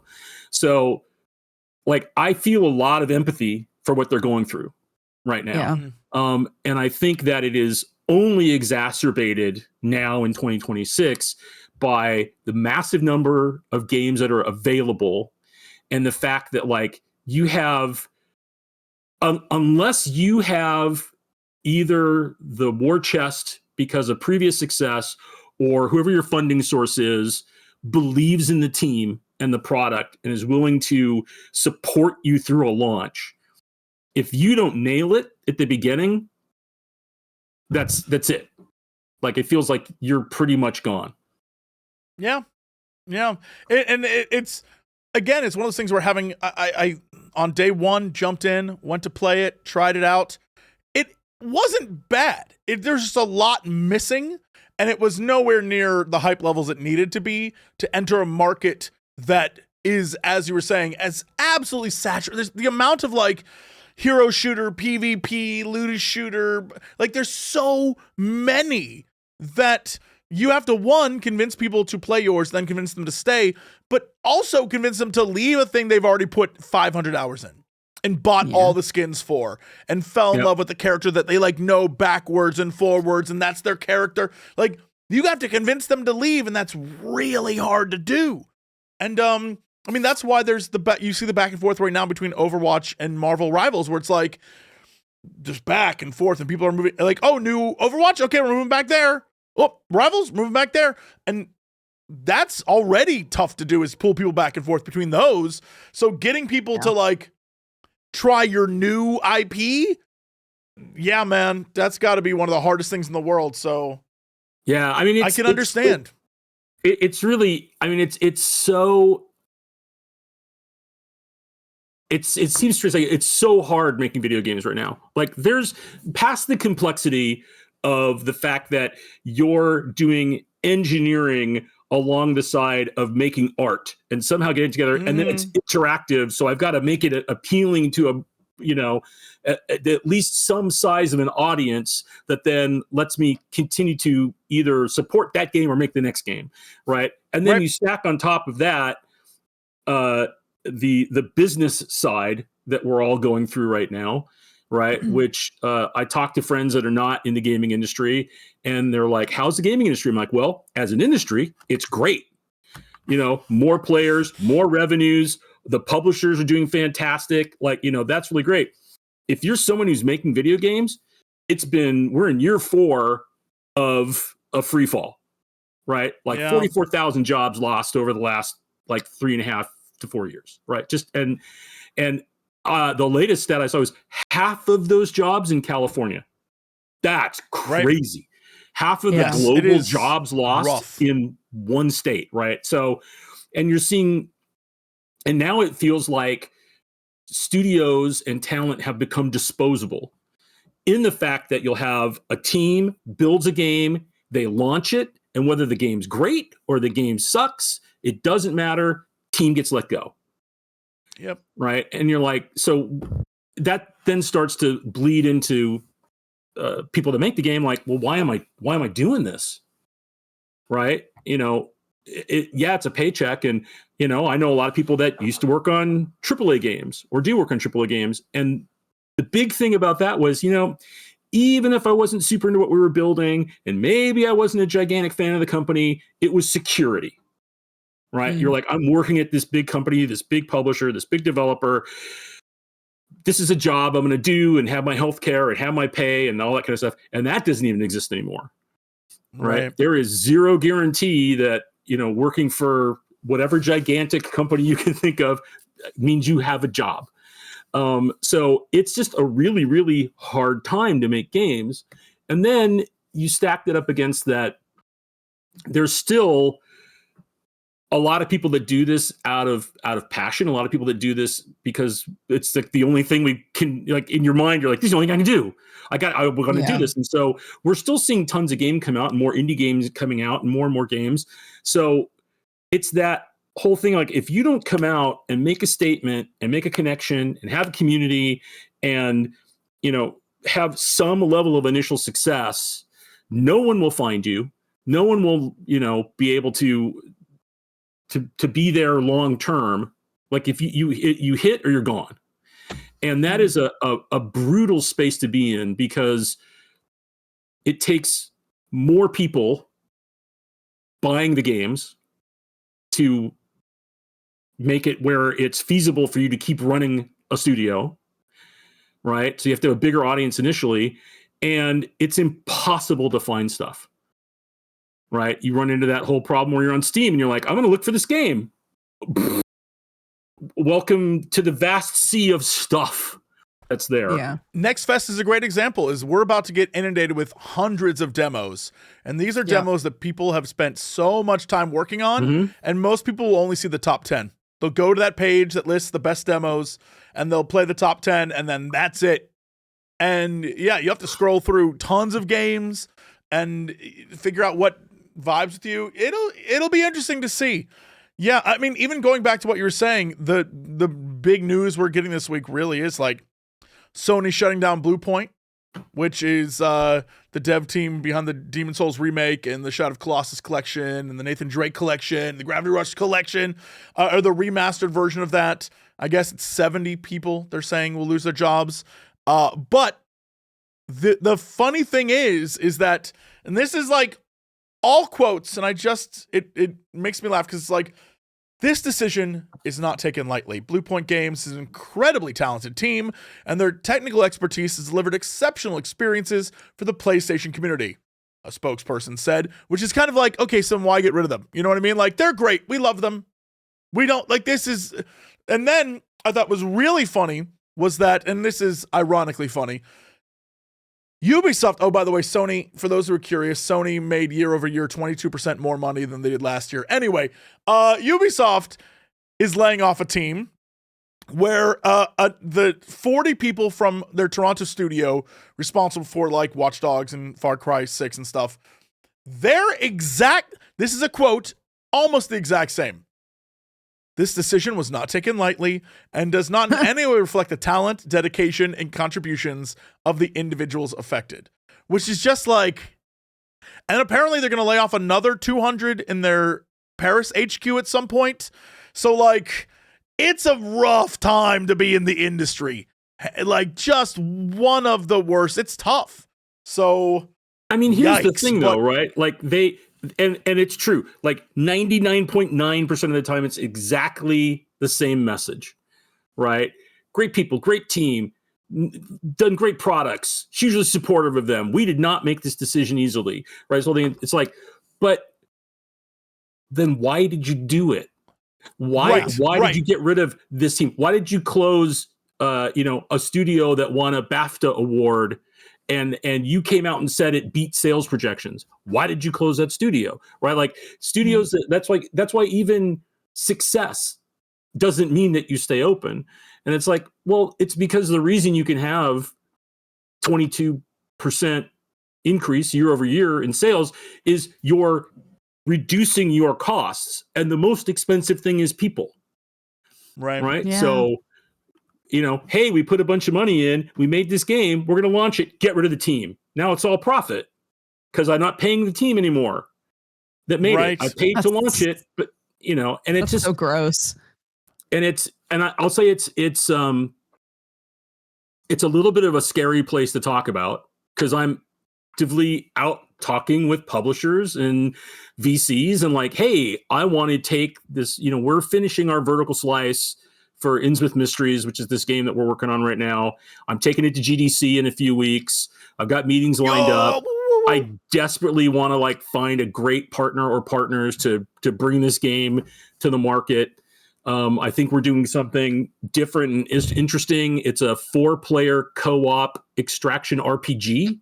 So a lot of extraction games go more and more hardcore, right? Where it's like death is the finality and all thing. And we were like, what if we went the other direction?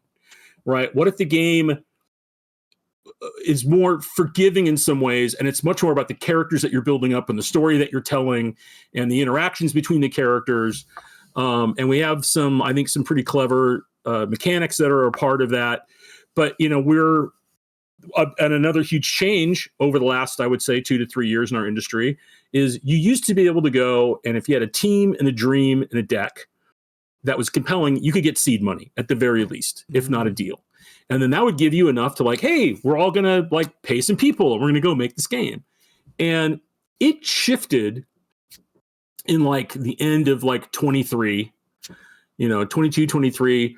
We started seeing, we're like going, well, we got to have a demo. And then it became, we've got to have a vertical slice. And I'll tell you, if you're making, even if you're making, I'm not trying to say an even, like for a game of any budget, right? It's theoretically easier for someone who's making an indie game to get to a vertical slice, but commonly those are done by like individuals or very small teams that are doing it as like their passion project, you know. And Lunacy Games is a AA studio, kind of way we've approached it.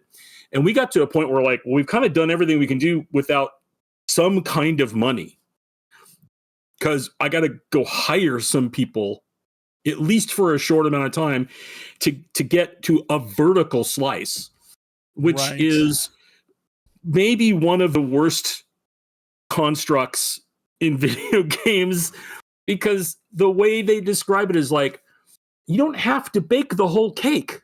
I just want a slice of the cake. I still have to get all the ingredients it would take to bake a whole cake to make a slice. Yeah.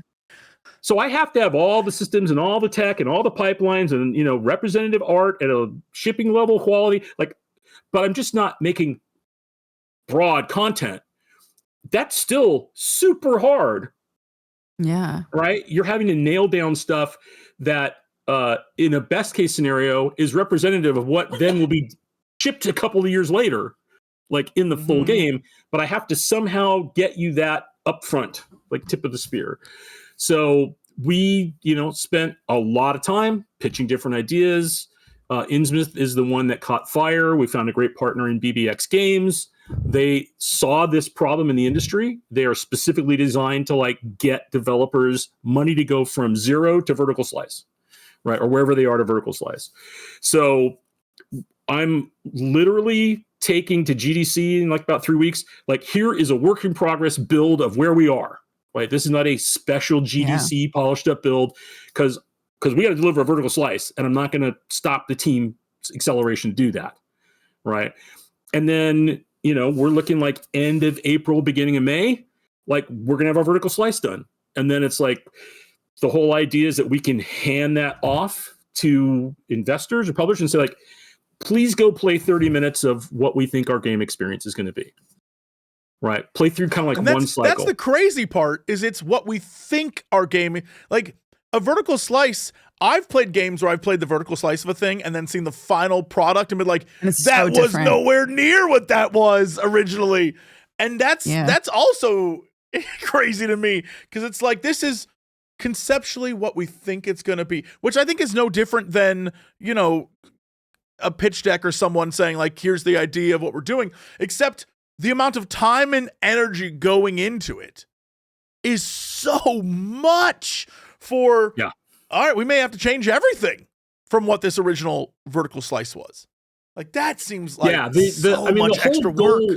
The whole goal is to get across. I think part of it, and candidly, the push now from publishers and investors in like, we want to see a vertical slice, is that during the pandemic, like for 2 to 3 years, they invested hundreds of millions, if not billions of dollars in games, right? Because you could do two things. You could stream content or you could play games, because we all had to live in our house, right?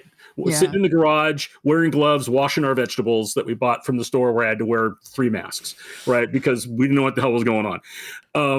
And then, so that all these investments in studios, crazy deals, you know, were coming out. And then a lot of those investments just like got burned, right? And they've had a lot of other investments that happened over that time, Web3, crypto, NFTs, that didn't pay off, right? And so now you're telling me my picture of a monkey is worth nothing? That ape that's how I was gonna pay for my new home, with my ape. It means to whatever makes your heart warm. That's the nicest way. What does it mean to you, Jesse? What does it mean to you? Nothing. It was supposed to mean $8 million. And now it's nothing. If I could just have some kind of digital currency that I also can't spend anywhere, God damn it. So I think what happened is now they're just trying to like, we've got to hedge our bets absolutely as much as possible. But the onus for that is passed on to the developer, is passed on to the people that are least able to actually shoulder that burden, right? So we were super upfront. We're like, here's our budget. Here's what we've got to make. Here's how long it is. The founders of the company are all like barely paying ourselves anything. Like, we're the lowest paid people right now that are getting anything, just because I got to put some food on the table. Like, it's like literally about it. Sure. And then we brought in a fantastic team of people that we pulled together, some that we've worked with, other ones that came as recommendations, other ones we just saw their stuff, online, and we're like, holy crap, we'd love to have you come like do this with us. And everybody's on a contract, and they know they're on a contract because we can't afford to pay health insurance or anything else. So we're like, and we were very upfront with them. Like, this is what we can pay. This is our budget. This is what we're doing. This is how many hours you can work. And we're like really clear, like we don't want you working. You can't work overtime because we can't afford overtime and stuff. So we're constantly looking at it and like, do we need to trim this back? What can we pull up? How can we do this differently to make it all fit? While you're trying to make something that is representative of the entirety of a game, right? So there are things that in our minds we're like, this would be much fuller and much richer when the game came out, but I'm giving you the little taste of it, right? And hopefully people can kind of color in some of those edges when they see that, like, hey, that was neat. Whoa, what if they did this, this, this, and this with that system? And it's like, yes, we will do all of that. That's exactly what we're thinking. That's the kind of stuff we want to do too. Yeah. Mm-hmm. We can't do that in 6 months. Right. So it's been an exciting process. I'm super proud of this team. I am amazed at how well they've gelled, like, for people. And we're a virtual studio. Right. And that was the other thing too, is over the years, we talked to people and they're like, well, are you going to have everybody come back? You're going to have a studio. You're going to have a physical space where everybody's there, because we'd meet some people and they're like, because that's how great games get made. And I'm like, well, okay, that's arguable, first of all. And second, there is no way I could ethically ask someone, I'd like you to move from where you live to come somewhere to work for maybe 6 months, and then we'll see if we get funding. That's insane. We're like, no, we learned, if there's one thing we learned during the pandemic, it was how to run a studio virtually. So that's what we're doing. And it's allowed us to get talent from around the world to work on this thing and find the best people to do the stuff. And the upside is because I'm not making people, like come into a specific place. And I think, I feel like I really want this game to hit well, because I've probably burned every favor I have in the industry that I've built up for the last 30 years to just get some people to do some free stuff for us, with that understanding. It's like, oh, hey, when we get full funding, like, this is your gig you're going to have. Like, we'll pay you for this kind of stuff. But, stuff like, I've got some really talented voice actor friends that are voicing all the characters for the vertical slice, which is great. And they're all just like, oh, sure. I'll help out. And I'm like, great, this role is yours. Like, we get funding and then I'll actually pay you for your voiceover work. Because he's such a massive Lovecraft fan, and the setting for our game is Innsmouth, which of course is from Shadows over Innsmouth, which is a Lovecraft novella. Chris Velasco is writing some music for us, and if you don't know who Chris is, you can look him up. He is like an amazing composer who has done like so much stuff that you have heard in so many games. And I've known Chris for a long time, and his house literally looks like a Lovecraft museum. It's insanely cool. Awesome. And we've been like, yeah, we got to do something together. And he was like, hey, I've got some time between projects, and I'm like, I have no music budget, man. And he's like, that's okay. We'll figure it out. And I think like anymore right now in the games industry, from a developer standpoint, that's what we're all doing. We're trading favors. It's like, hey, I'll come do some design work or some voiceover or just like whatever, all the stuff I do on your project. If you, maybe you can help me on this thing or whatever it is, all kind of understanding that, we have to support each other. Maybe all ships rise. And if one of us happens to go and like get somebody to make a thing, then we're going to like help the other people out. By having them come do the thing they helped us do to get wherever we could get. It's very scrappy again in, a multi-hundred billion-dollar industry. For an industry that is bigger than film and music and sports, and for as much money as video games makes, we're all down here just scrapping every day. And I'm sure there's some message in there about the inequality of our economy and our social structures that's just beyond my ability to understand, because I'm a caveman who makes video games. Yeah, no, I don't see it. I don't. I didn't pick up on that at all. No. All right, let me get down off my soapbox. Okay, there we go. That was so interesting. Thank you so much for all of that. Yeah, that was great. I guess I'll wrap us up in the world of the news here by saying that we got some information about the Resident Evil movie that is coming out by the director of Weapons. I guess we're getting that September 18th. And if you're wondering, Jesse, what the hell is the Resident Evil movie about? It's not about any of the characters we know, but is set in the same world as the games. Who knows what that means? My hope is that we finally get the untold story of Resident Evil 6's Jake Muller, son of Wesker. Bring him back. We need that story. But I have no clue what that's going to be. But apparently he was given carte blanche to tell whatever story he wanted, so we will see. Great. Then we are getting some information from Bethesda about how they're all working on Elder Scrolls 6, and this is from Todd Howard himself. He said, working on Elder Scrolls 6, the entire team's doing it. Do not expect a Starfield 2 anytime soon. Don't worry, Todd, no one is. We don't expect anything soon from you. It's fine. We're all right, pal. It's cool. Just make the game, man. I remember sitting at a E3 press conference where they showed the trailer for Elder Scrolls 6 in 2018. 2018! Yeah. Just saying. But hey, if you want, they just updated Skyrim again for Switch 2, so enjoy, kids. Then apparently Chris Judge was being interviewed. I don't know if he knew it was being filmed. I have no clue, but he let slip maybe that we're going to get a trailer or something for a God of War 3 at Summer Games Fest. He said in the summer. So I don't know what that means. We'll see, but pretty excited for that, considering it's the 20th anniversary of God of War, I think. So they're probably trying to do a bunch of stuff with that.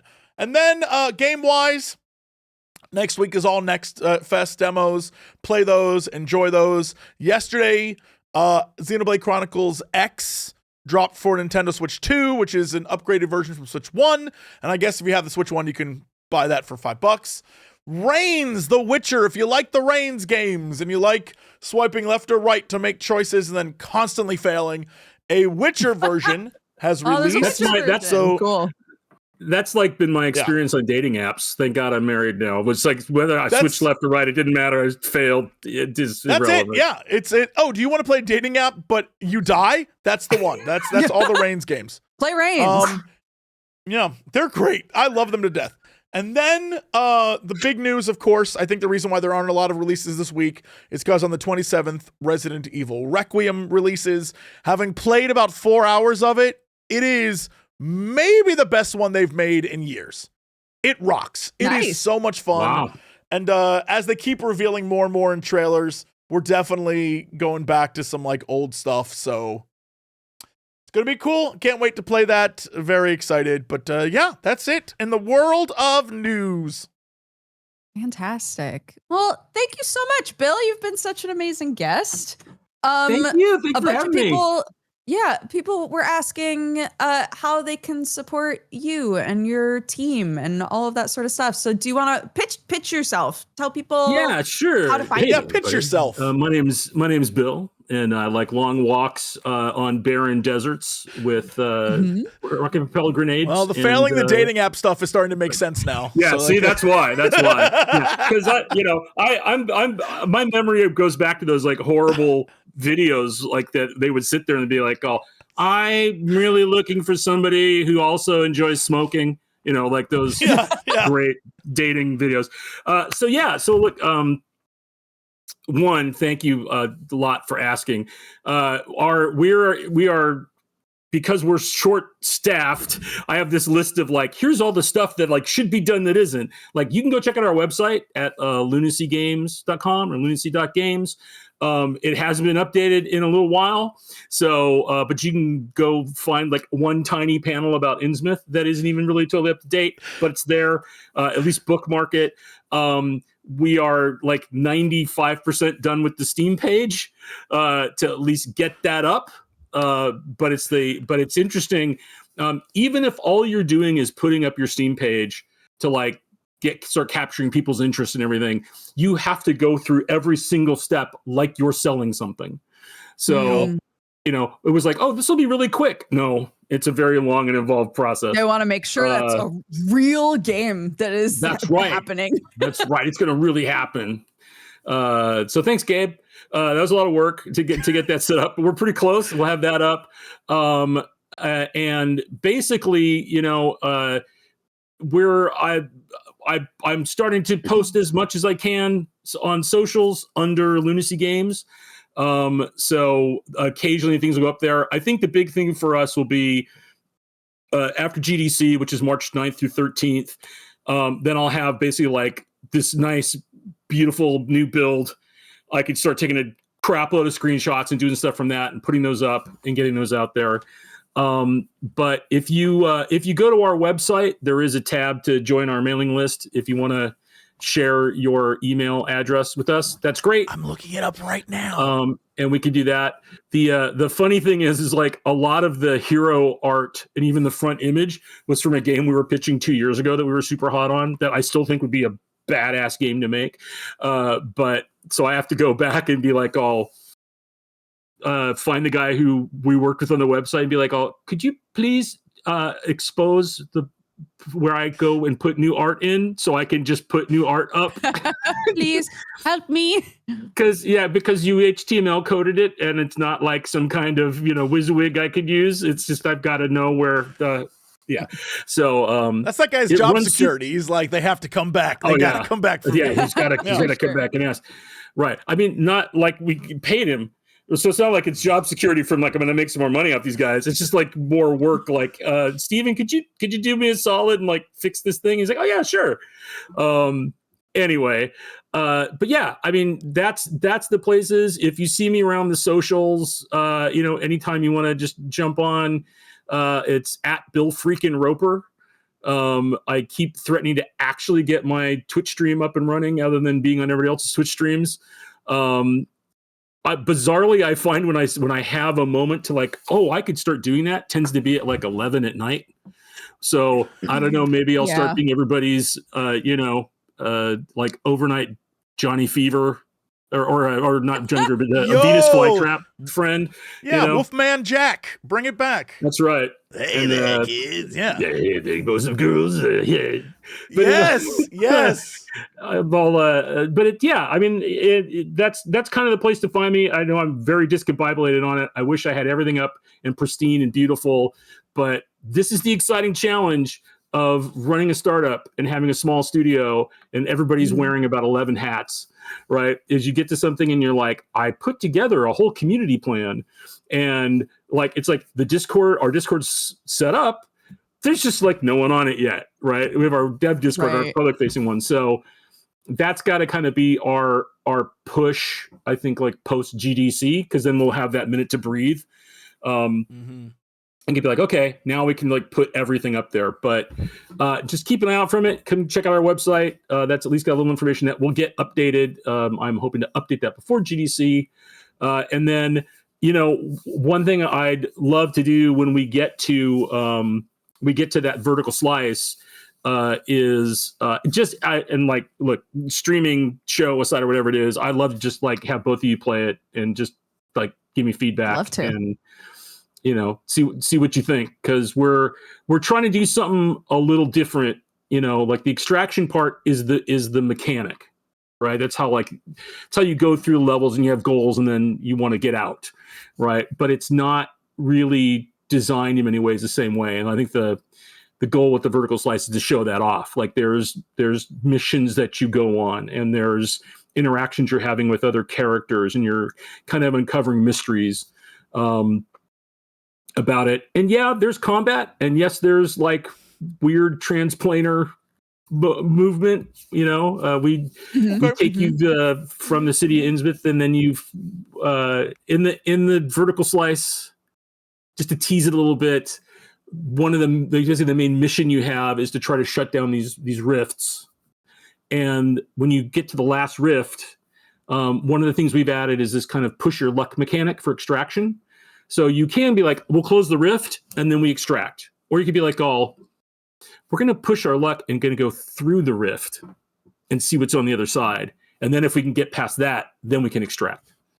And you get more rewards and more stuff by pushing your luck. So the idea is that every time you would go through a session, you have different points where you're offered the opportunity to extract. But the longer you stay in and the more you do, like, the better success for your character. Payoff. Yeah. My only here, look, having not played any bit of it, but demanding this of you anyway, the one thing I'll say is I would love it if this is a game that, because it's multiplayer and the thing is that it's got this sort of like eldritch vibe to it, and there's going to be, it's going to be weird and people are going to go crazy. If Dodger and I were playing, yet at some point what I saw on the screen was different to what Dodger saw on the screen, if there was like a monster but only Dodger saw the monster, that would be the single greatest moment in the history of people playing together. I always think about Dead Space when Dodger and I were in a hallway and I'm getting attacked by waves of monsters and Dodger is in like a room with like toy soldiers. And I'm like, help me! And she's like, what do you mean? Like, what are you talking about? And I'm like, they're everywhere! And she's like just walking around. We're in the same space. I can see her like wandering off. And I'm like, what are you doing? That would be amazing. That was a great in a game moment. like this, that'd be amazing. Just put it out there. One of the things which we will be showing in the vertical slice in its rudimentary fashion is, of course, you can't have this type of game in this type of setting without some kind of insanity mechanic. So you can be taking types of damage that are not physical, but are more dealing with your level of sanity. And that feels like a perfect place for you to have a very different experience than the other person that is with you, because your perception of the world is very different. It's different. Yeah. So it's the kind of thing where the more we do and the more we get in, and then because we're going so fast, like I booted it up yesterday to go look at something and it was like, oh, facial animation. The guy gave me the quest and he's actually talking and the lips are moving. I'm like, whoa. And just little things like that. Right. Coming together. Yeah. That I'm excited about is like, I want this to feel really immersive, right? I want people to get into what it's about. What's the story about? What's the secrets behind Innsmouth? Why is what's happening? And that kind of gets wrapped up in this, we hope, a pretty clever, like 30-minute session based loop. But there's reasons. There's reasons it does that. And I won't say any more than that. Amazing. I'm so excited to play it. Fantastic. Jesse, you got anything you want to shout out before we go?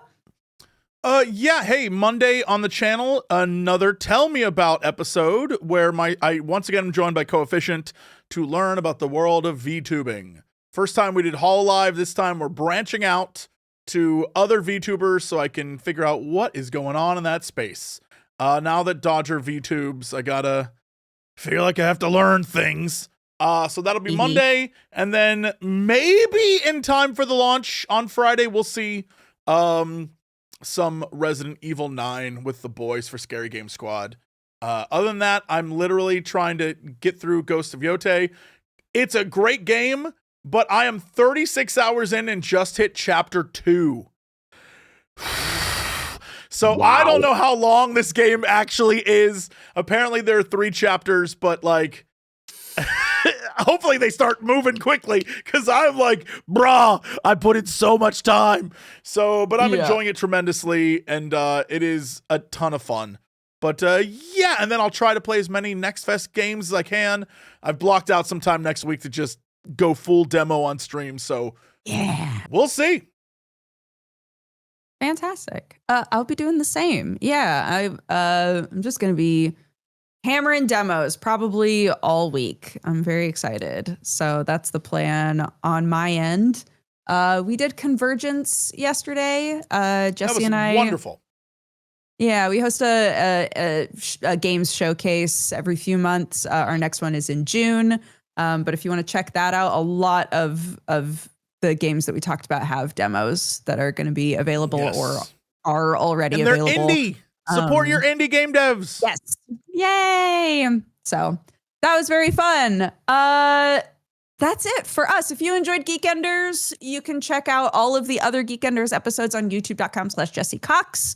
We're on podcasty things if you would like to just listen to us. But otherwise, our next episode is going to be next Friday. So we will see you then. Thank you all very much. Have a good weekend and week, and we'll see you next time. Bye-bye. Bye. Yeah, you know what time it is. It's time for the Geekenders podcast. MegaRan, Jesse and Dodger, what up? Let's go. Yo, it's the weekend. Yeah, it's time to geek out. Let it begin. Go on, stream and shout. It's Jesse and Dodger, so give them a follow and see what the Geekenders are all about. Yo, it's the weekend. Yeah, it's time to geek out. Let it begin. Go on, stream and shout. It's Jesse and Dodger, so give them a follow. #1 geek podcast, without a doubt. Yo, another end of another long week. Got a job and a kid, I know that you all beat. So take a second, grab a drink and vibe while we catch you up in just a matter of time. On gaming, comics, whatever you're doing. If you're nerdy like us, then you know you should tune in. Thank you for sharing our world with us. Now follow, subscribe, and turn this up. Yo, it's the weekend. Yeah, it's time to geek out. Let it begin. Go on, stream and shout. It's Jesse and Dodger, so give them a follow. #1 geek podcast, without a doubt.